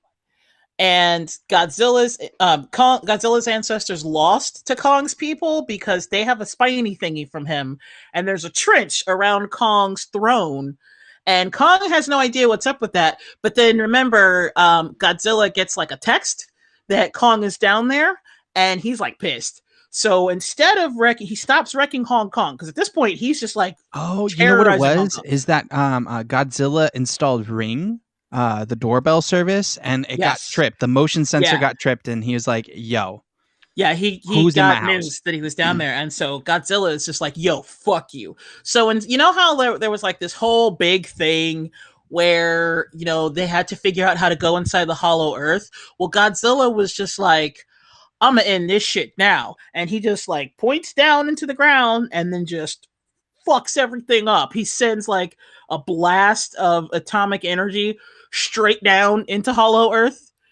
And yeah, so Doug, if you didn't catch that, he literally just faces down, does an atomic breath, and just digs a hole into the earth. And it doesn't cause mass chaos or like, you know, earthquakes globally. No. Somehow that doesn't happen, which I'm pretty sure that would happen. This sounds like absolute madness. I'm almost positive that would happen. He was sponsored by Milwaukee Power Tools, and he's the most efficient drill ever.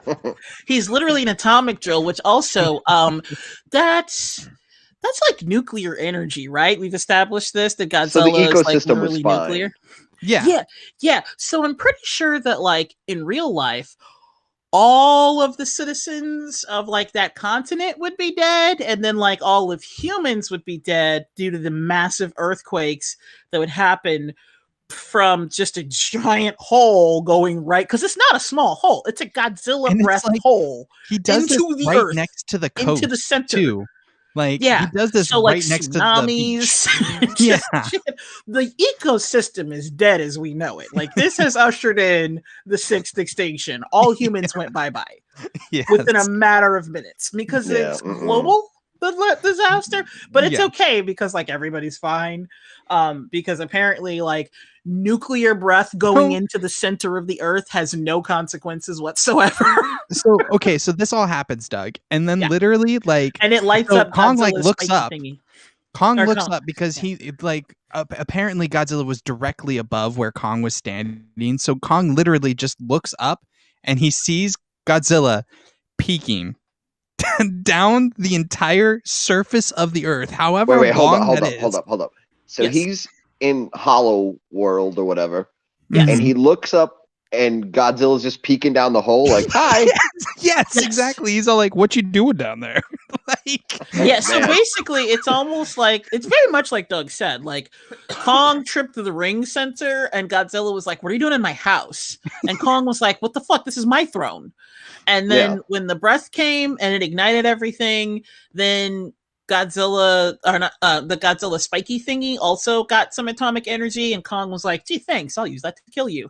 And then the bitch that we haven't really covered, she was like, "Get the energy." So then she got the energy and she faxed it up to her By dad. the way, who's the bitch? By the way, The bitch she is like the Apex's dad's daughter. son. Yeah. Apex no, but corporate who's guy's playing daughter. the bitch? Oh, I don't nobody. know. She's not a real bird. Like nobody cares. So She's literally in the movie for like 5 minutes. She's like, "Yeah, I'm the bitch." she's literally and just then, there to be a yeah. bitch and get killed by So Kong. the next time in we'll the actually most hear about her is awesome when way. she ruins Johnny Depp's life next. Oh, ouch. Exactly. Well, you know, she died actually an awesome death in this because I love it. So she decides they decide instead of going back the way they came, where you know you have to go through like the wormholey thingy, they were like, oh, let's just go up through this hole that Godzilla created. And I'm personally thinking, what if Godzilla sends another blast down? Won't you be like dead instantly? Yeah. But apparently they were like, oh, no problem. So they all decided. All right, so guys, Thomas is out here like IMDb. Yeah. Yeah. Eliza Gonzalez. She's a Mexican TV actress. All right. Yeah. I mean, Well, she should have taken a better part because she's literally in this movie for like 5 minutes and her entire role is bitch number one. Can we give out like a special shout out to Thomas? Like he is our Alfred right now. Like we're out here like no, nay. He is What? not our Alfred. He is our Uh-oh. cyborg. He's I was going to say Oracle, but yeah, Cyborg. Cyborg's got Google Maps in his eyes. That's true. You said it last time, Doug. Yeah. Because the first thing I think of every time I see like a commercial for Justice League or whatever. Yeah. Like, yep. It's like Google Maps is so important. Yeah. So anyway, so they decide to like the other ships start going up the thing, and the bitch is like, cataclysmic hole that Godzilla that drove Godzilla right just through. created. Right. Yeah. So the bitch was So it's like a jungle world in a hole? Is that what? Yeah. Like Alright. they go in Hollow Earth and it's like gravity's weird. Like they can be upside down one moment and they're not the other, and then like yeah. That's and there's making me somehow tired. there's Keep daylight going. under there, even though it's inside the earth and you can't see the sun. But hey, why not? All right. Yeah. So don't they all go up the hole though? Like they all go. Kong like just jumps up there. I can't even remember. I might When have. did they so go up the first- hole? Shut it. So first, the one bitch is like, kill the monkey. She literally never once calls him King Kong or Kong at all. She just calls him the monkey, which I find offensive because he's not even a fucking monkey. Anywho, She didn't even know what movie she was in. She was acting on a green screen. Yeah. They gave her a says, vague kill description. the monkey, and they start shooting at Kong. And this is my favorite scene in this movie. Kong grabs her ship, closes one eye and peeks into it, which is hilarious because realize the ship is the size of the palm of his hand. And he's looking in, so his eye is giant. His eye is almost the size, it's like the size of half the ship, right?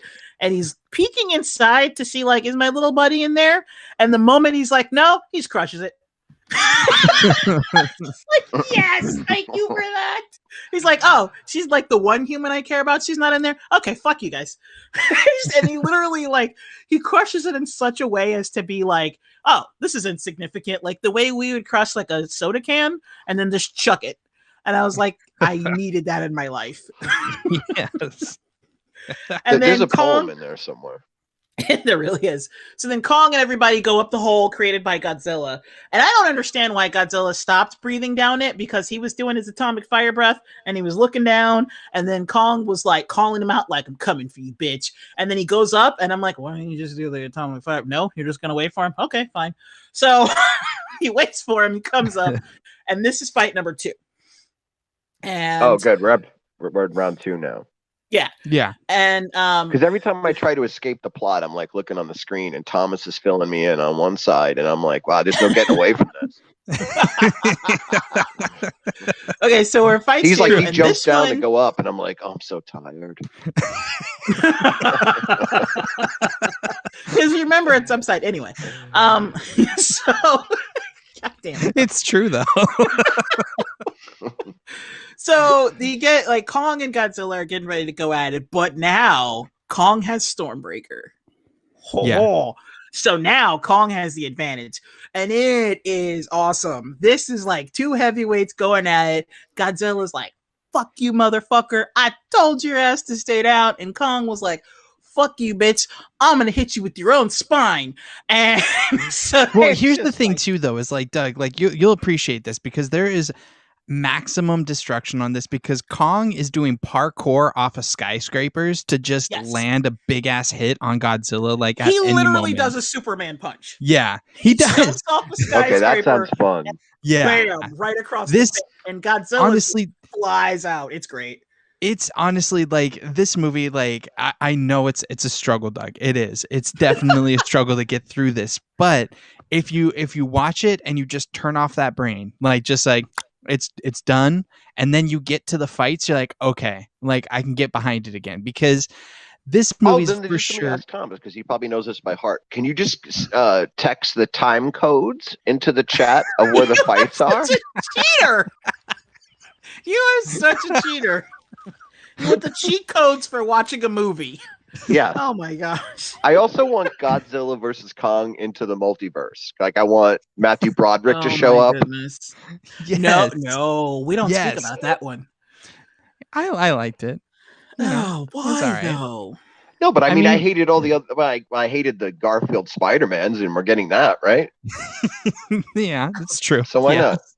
Yeah, I mean, we got the Zack Snyder Justice League. I mean, it's fine. And he just put every actor in those movies. So, so I love that Thomas is like, I don't have that information, but I can get it for you. And you know he's just going to do like 3 clicks, like clickety clack clack clack, and I'm just going to have time codes in the chat. Well, that's he's what like Alfred's your movie for. drug dealer. Yeah, I'm going to walk away from this painful podcast a winner. Thank you, Doug, for saying that my podcast is painful. No, awesome. Your podcast is amazing. Mm-hmm. I'm talking about the experience of Godzilla versus Kong, and you know what? It wasn't that you were bad. Describing is like being waterboarded. Oh my god! Listen, Doug, this is why I brought you in here, because I couldn't go it alone.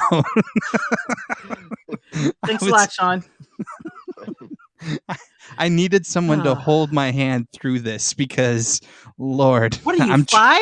I'm trying to do what's that breathing technique that pregnant women have when they have contractions? Like that's what I was trying to do here. And I feel like we are not being nice to Vincent because he isn't in this little party. Is Vincent here? No, that's what I'm saying. Oh. Like, well, where is he? Bring him in. Oh, I'll do my impression of Vincent. Nope. Oh. I'm gonna get muted. Anywho.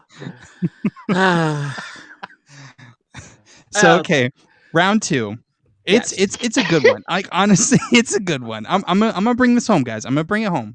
So round 2, we're getting Kong is for sure winning this one. He's so like, scrambling, so I don't get to that impression. Nothing good can come of it. Keep going, Sean. It's fun watching you backpedal. No, I'm trying to pedal forward. Just trying to go forward here. This is actually forward movement if you could ever let it happen. But and now Sean understands how I feel.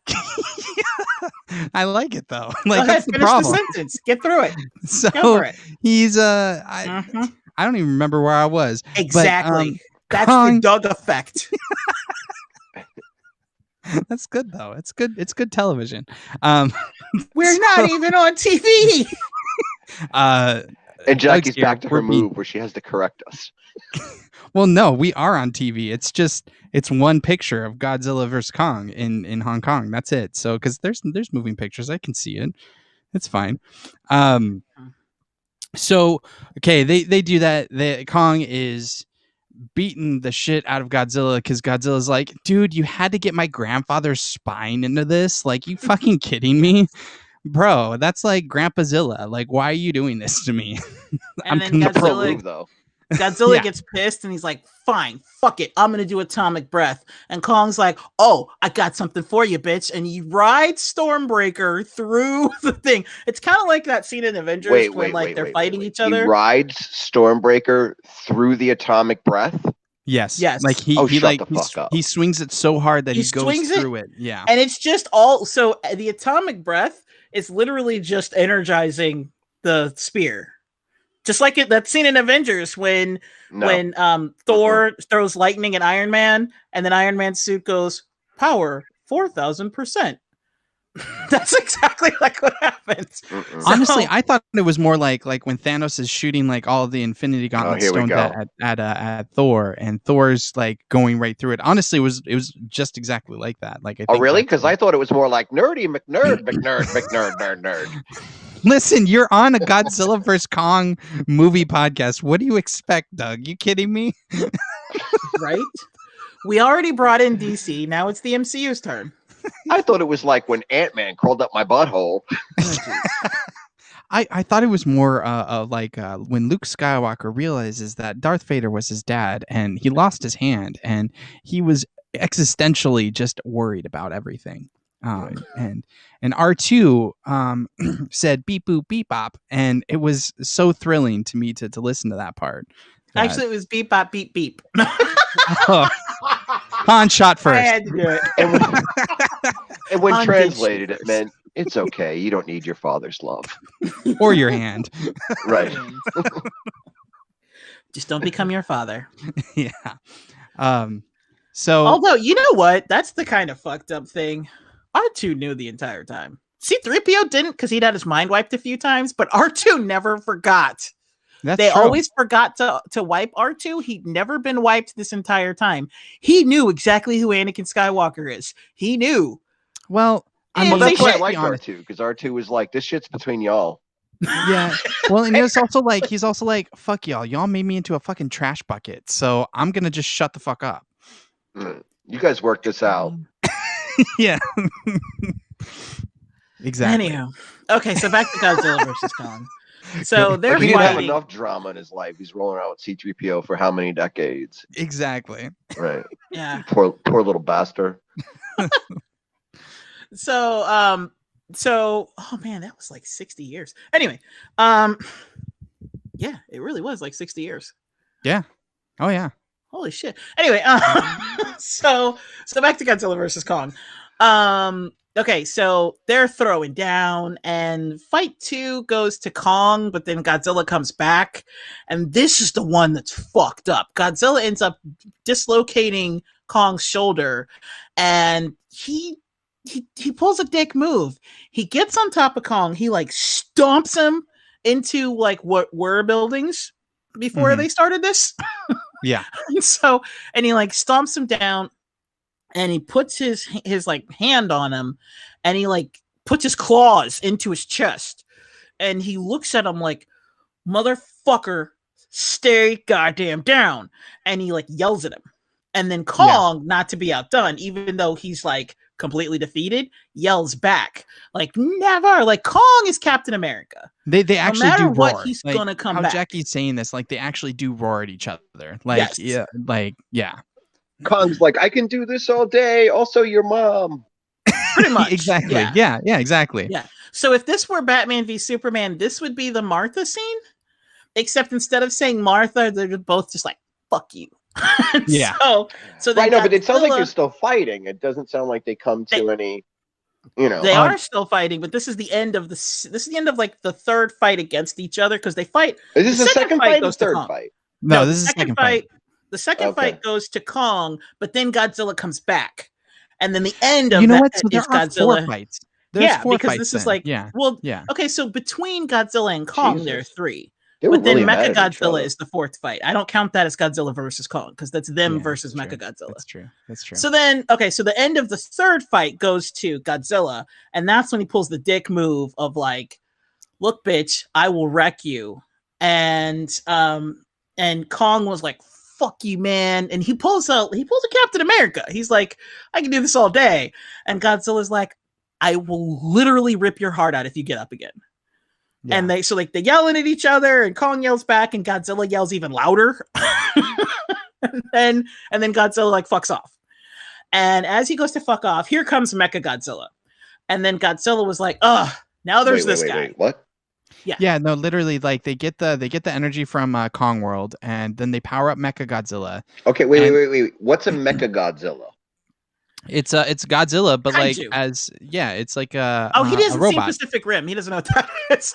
yeah, it's literally because the whole point of this is that like it's like a Voltron Godzilla. Yeah, exactly. Yes. Okay, exactly right. Yeah.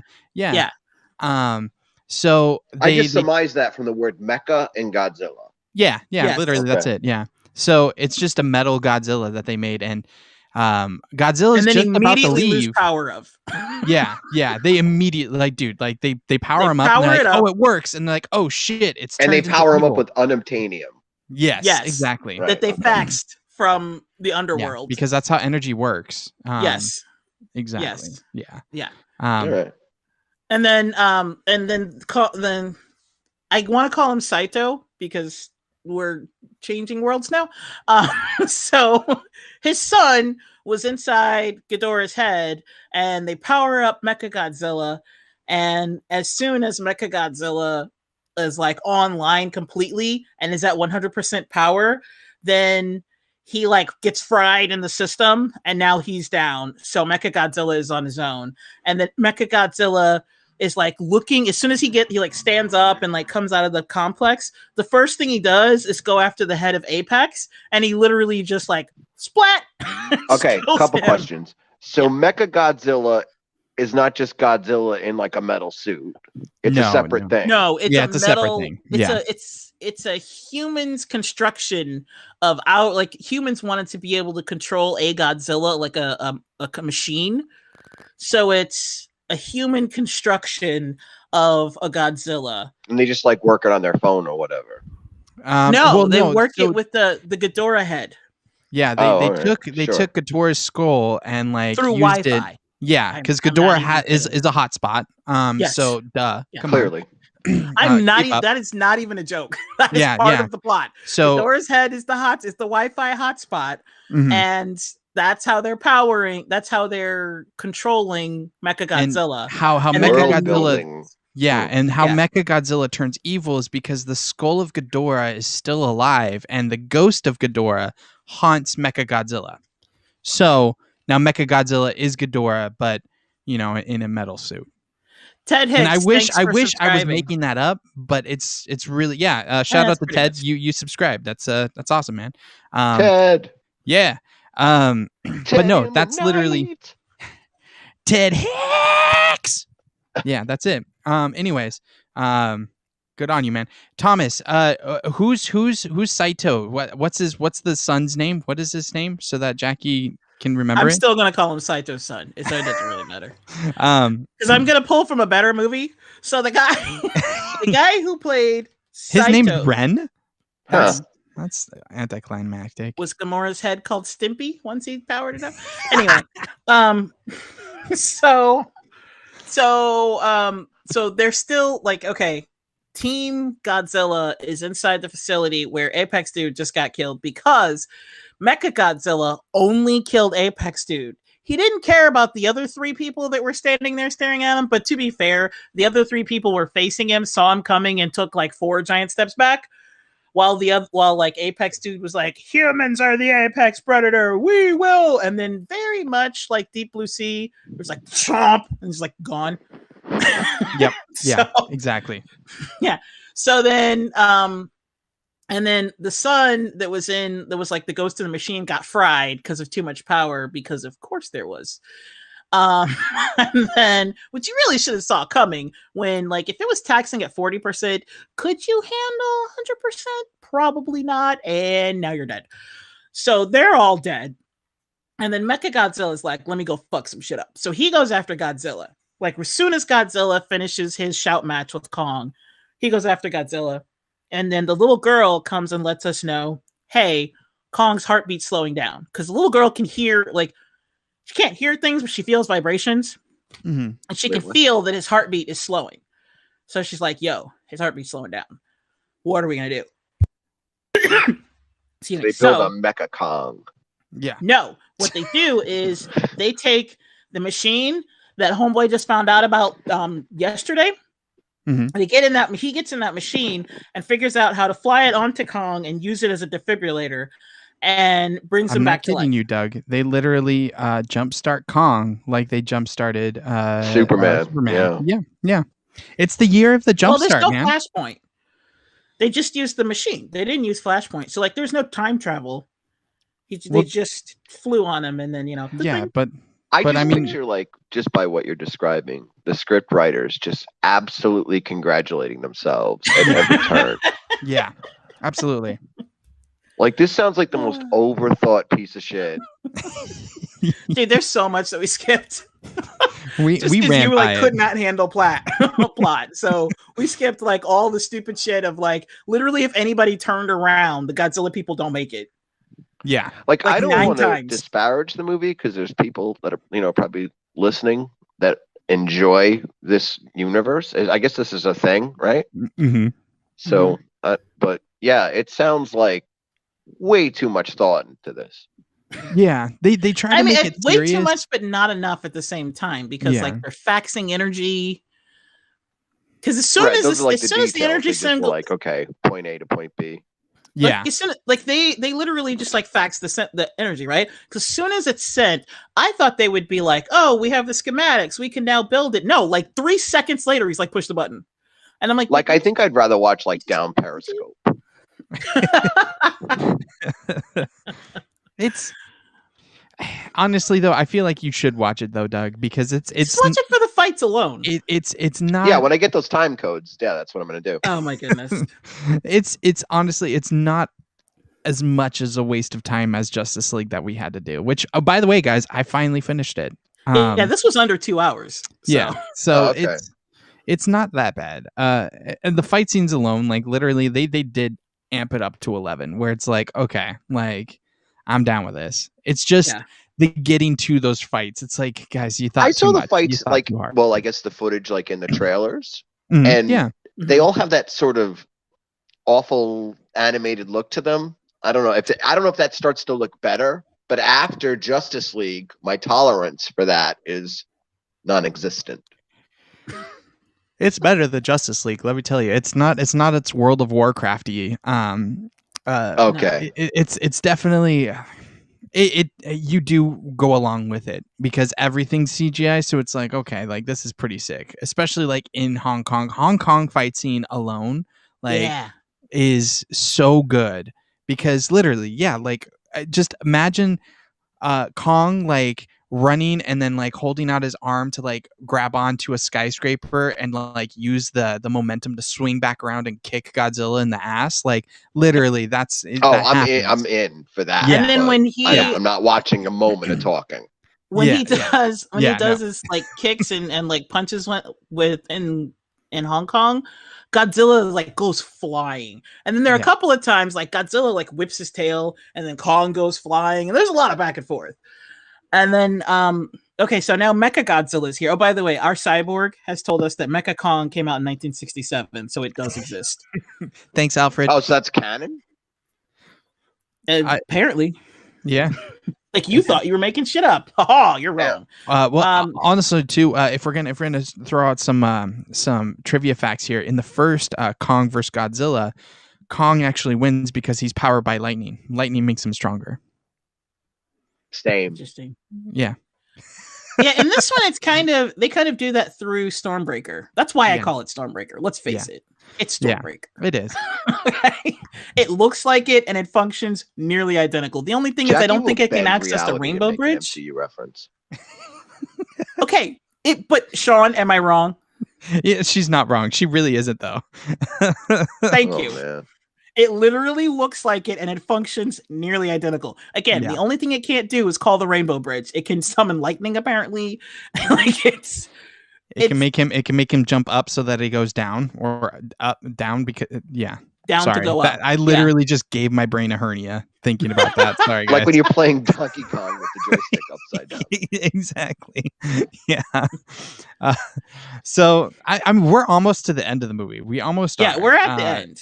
Yeah. So Mecha Godzilla comes. All the human parts. Yeah. We're just going to the Mecha animals. Godzilla comes and like he's a big trouble. And literally like too, like we talk about how like Godzilla and Kong can emote and everything like that. When Mecha Godzilla comes, like Godzilla literally has a look on his face like, bitch, really? Like he looks like now this guy's here. Like, what the fuck is this? Yeah. Yo, did they fall in love at the end?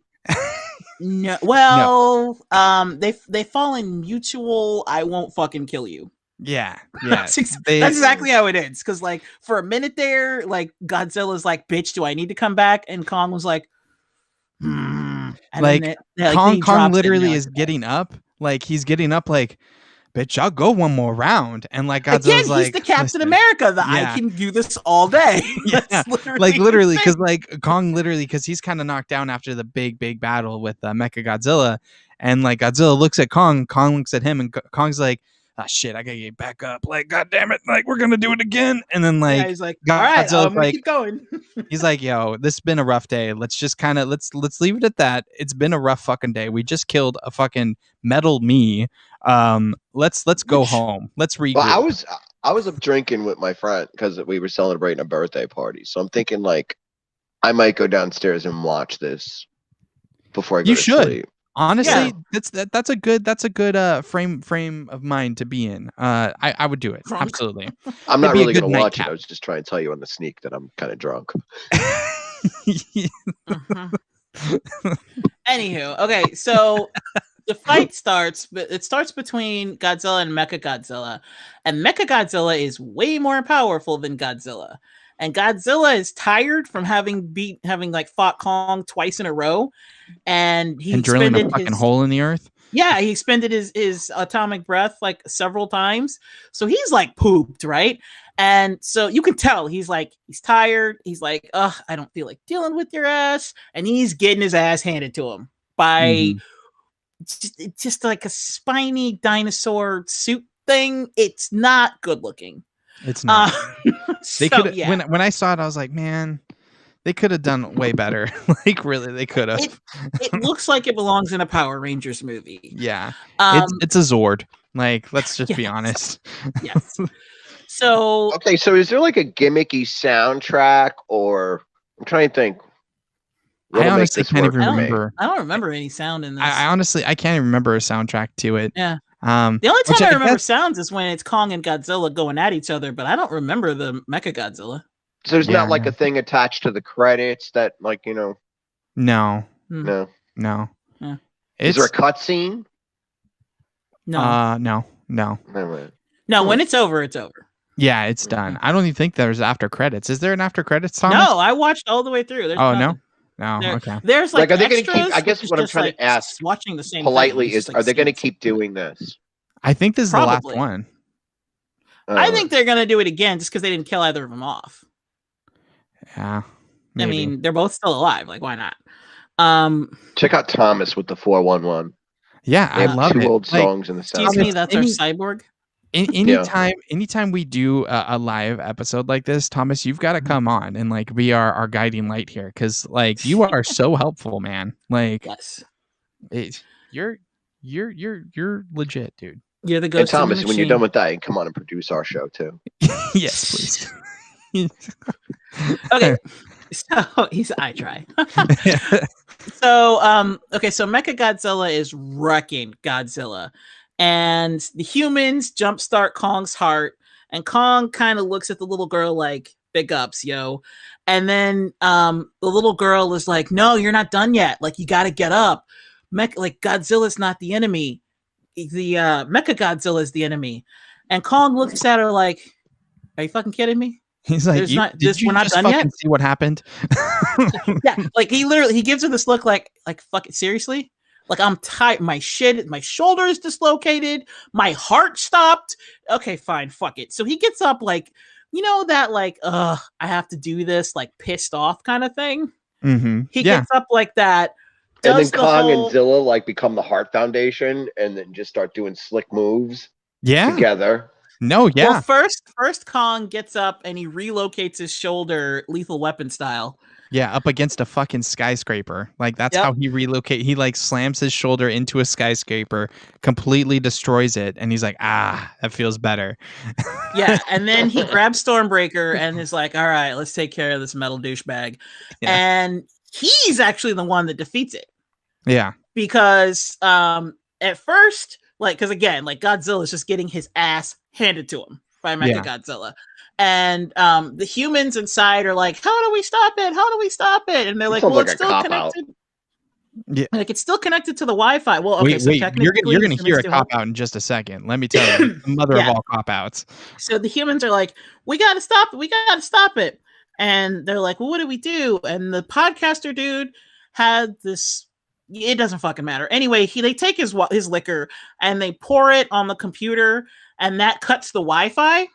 Yeah. That cuts like the Wi-Fi connection. So now Mechagodzilla so it's is like just Vince, out there he alone. just bounced. Why you gotta do Vince dirty like that, man?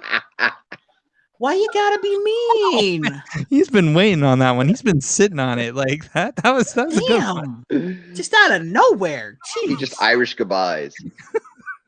Anywho, so now Mechagodzilla is just like out in the winds, like cold and alone. And Kong was like, "You're going down, bitch!" And then Kong basically like strangles him. Yes, I know it's a machine, and he like beats the shit out of him, and then he rips his head and his spine just straight out of.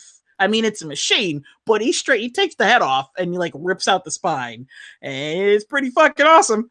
Yeah. Yeah, but it's a machine. Like, I remember the old I'm trying to remember Kong versus the Monsters, or I don't remember the title, but like there's one point where like he like tore a jaw, or like he just like literally stuck his hands in the mouth of one of these monsters and just ripped his jaw apart.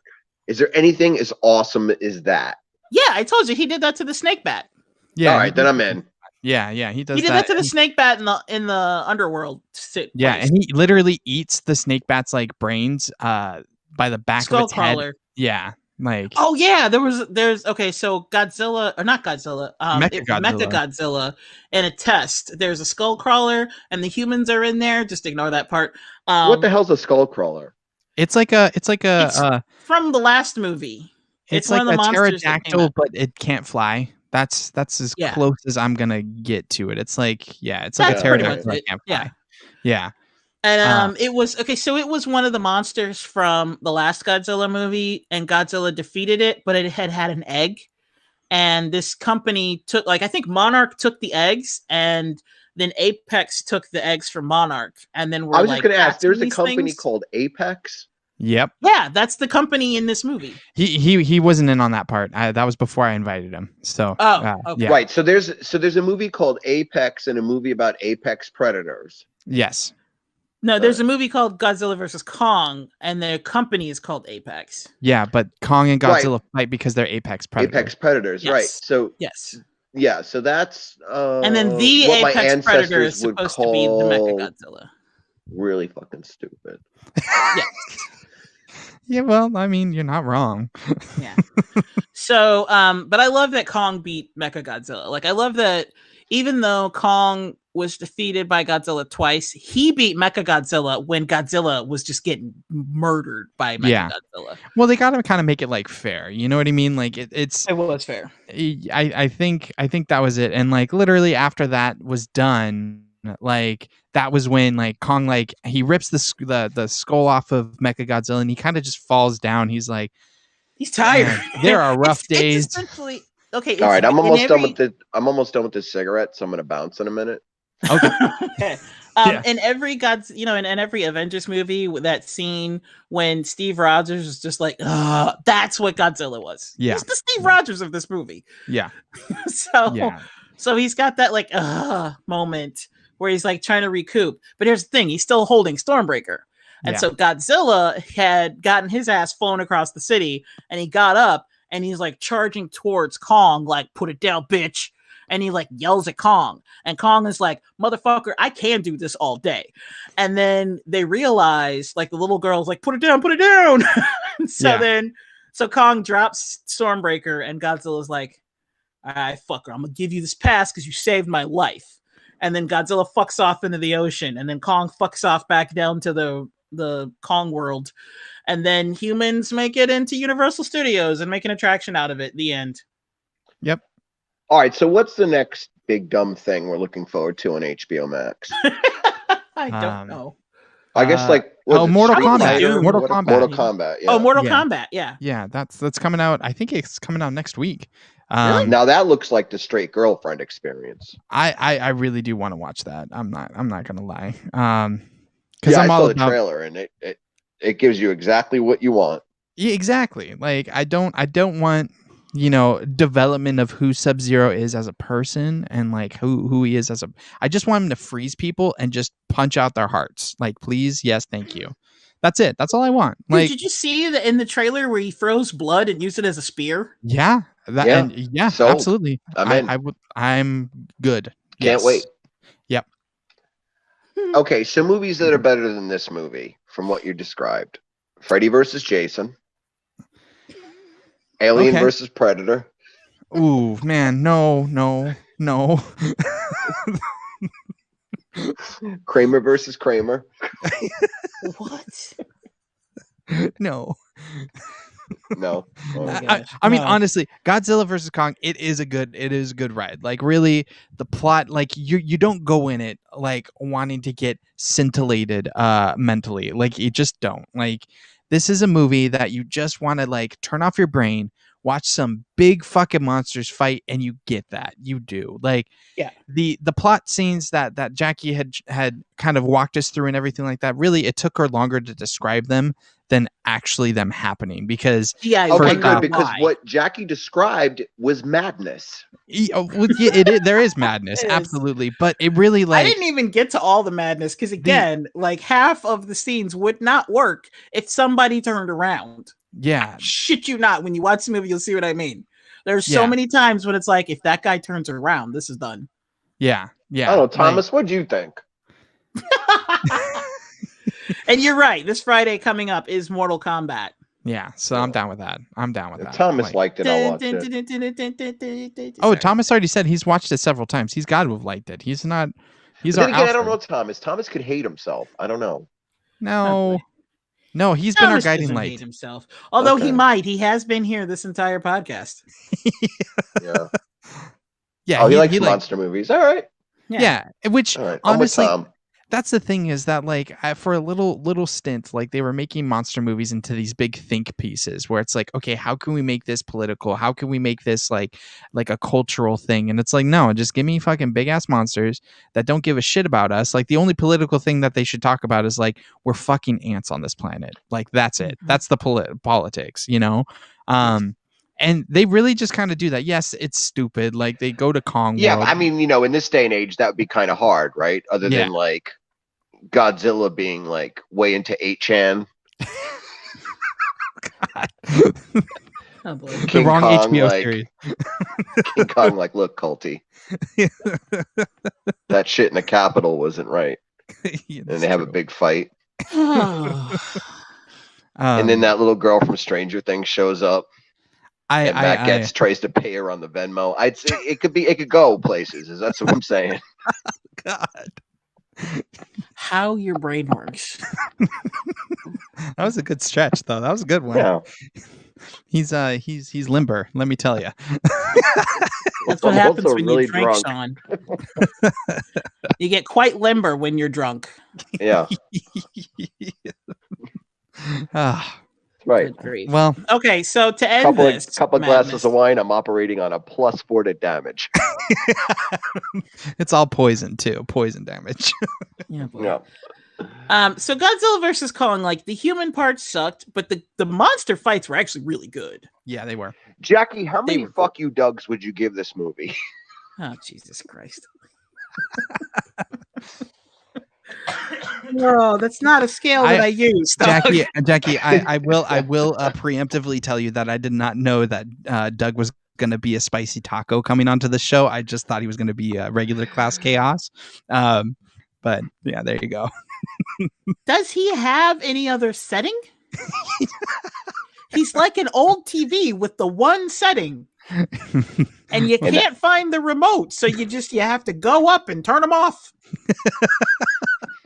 I'm sorry. Anywho. So I think this movie it's less than 2 hours. So it's just it clocks in at just under 2 hours before the credits. So is that the nicest thing you could think to say about it? No, the nicest thing I could think to say about it is the monster fights are awesome. Yeah. Right. So like I don't know what scale you use. I just used, fuck you Dougs because it was fun to say, but like Okay, so I would say how many Captain Americas, Jackie? Oh jeez. Not everything is Marvel. How many Matrix references would you give this movie? How many Matrix references? We didn't actually do any Matrix references in this movie. Oh. Okay, so my scale of judging movies would be like cable movie, meaning like don't pay for it. Just wait till it comes on cable. That's not great, right? But it's seeable. It's like if it happens to come on cable, watch it, right? And then up from that is like Redbox it, meaning like go ahead and rent it, but like don't pay more than $2. Yeah. And then up from that, it's like I would say just buy it. Yeah.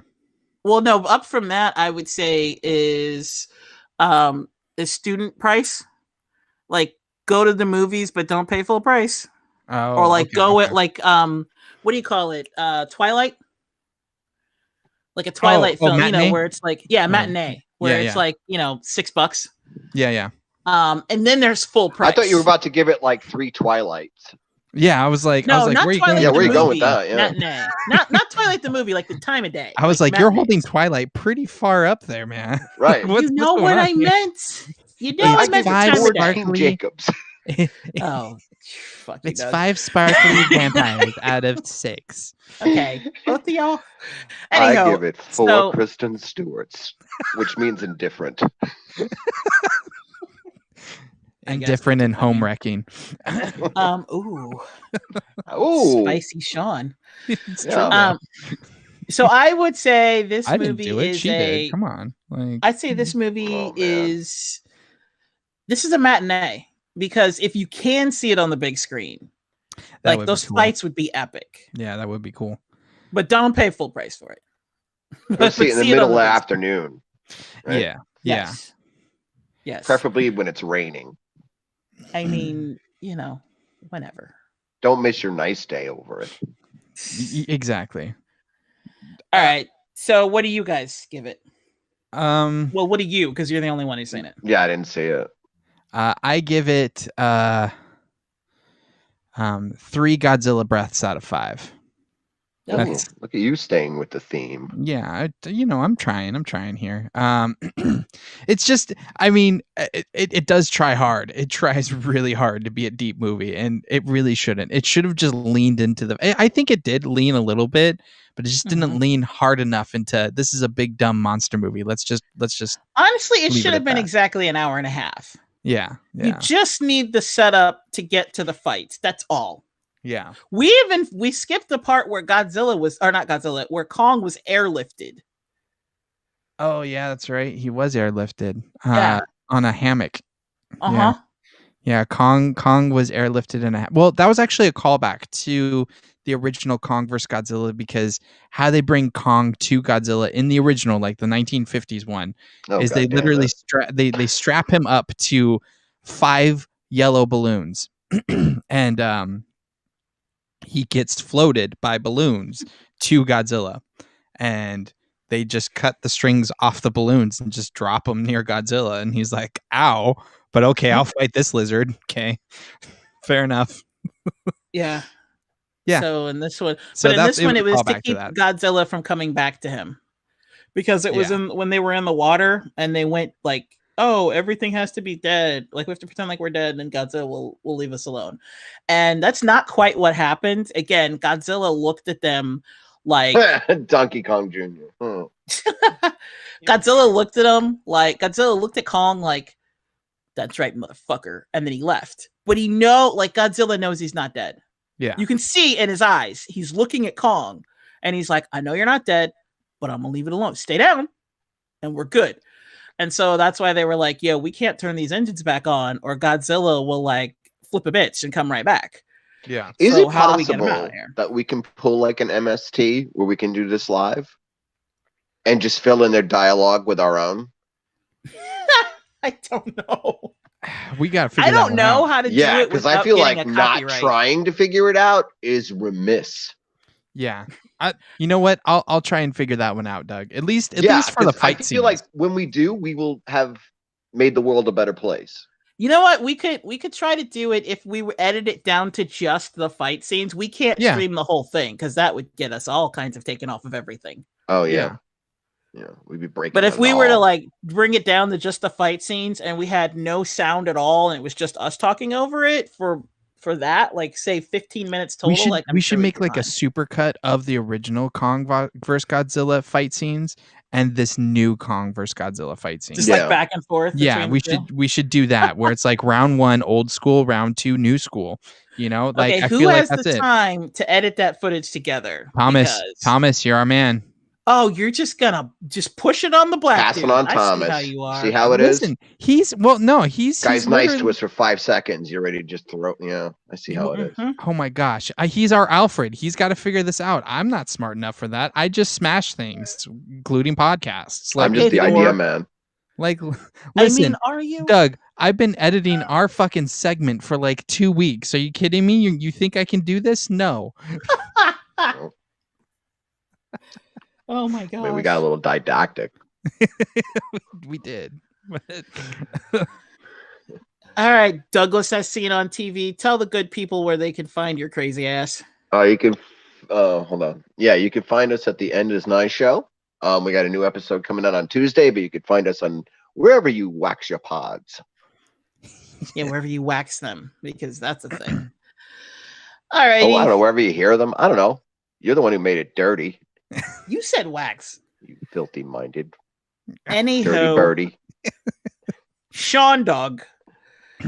Where can people listen to your goofy ass? I have 2 podcasts actually going right now. It's Casually Speaking, where I talk about whatever, however, and I've also got a music themed podcast called Casually Jamming. It's a thing. Yeah, I'm casual. I'm casually Sean Ryan. So you can find it. Casually Jamming is going to be on Spotify. That's how you need to listen to it, because I actually put on real music tracks. It's a good show. Doug's on it sometimes. And then, yeah, that's where you can find me. Casually Speaking and Casually Jamming. Oh, you know what? I have to tell you guys something like really quick before we go. Huh. I got canceled on Twitter because I shipped Io and Bucky. Wait, what? Wait, what happened? I got canceled on Twitter because I shipped Io and Bucky.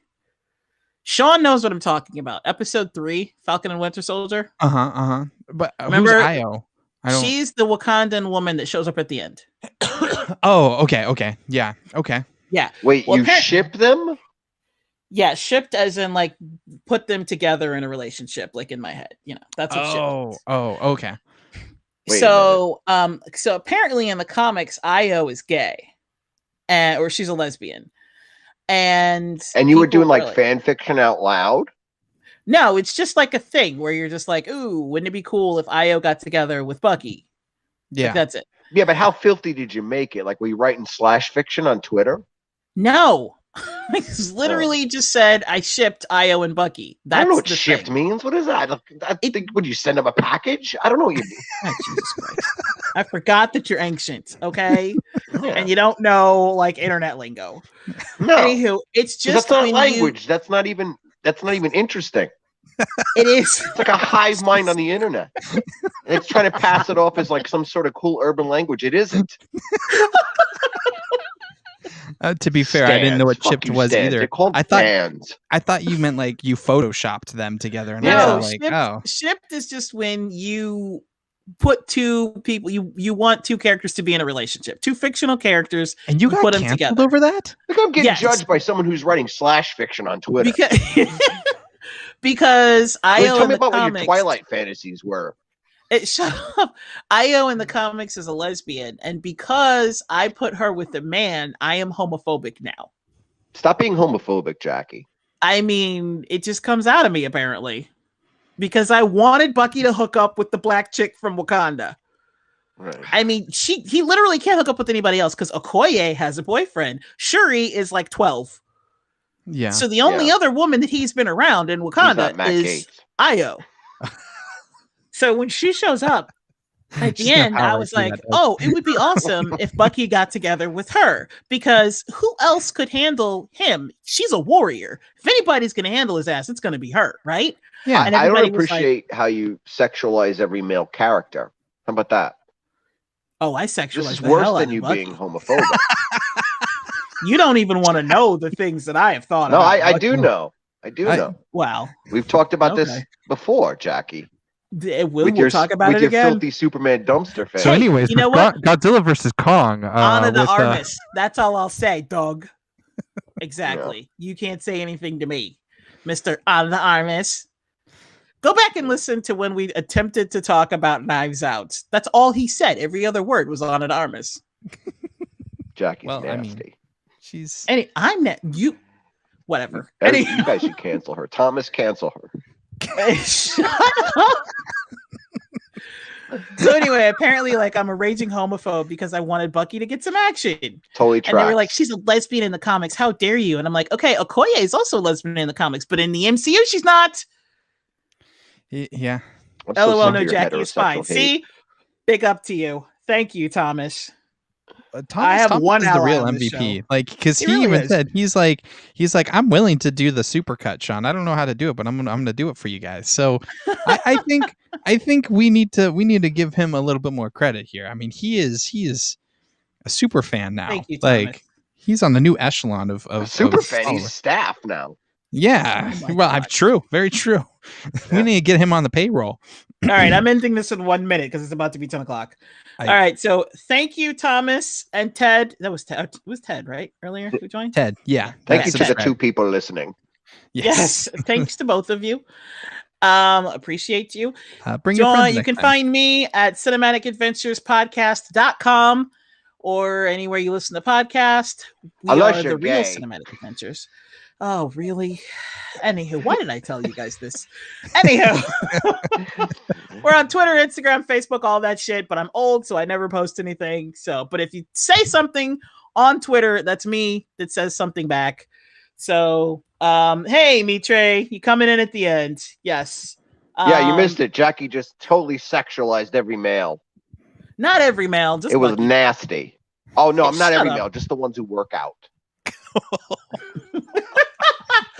Thank you, everyone. Good night. Good night. Get some steroids now, I guess. I don't know what's going on. All right.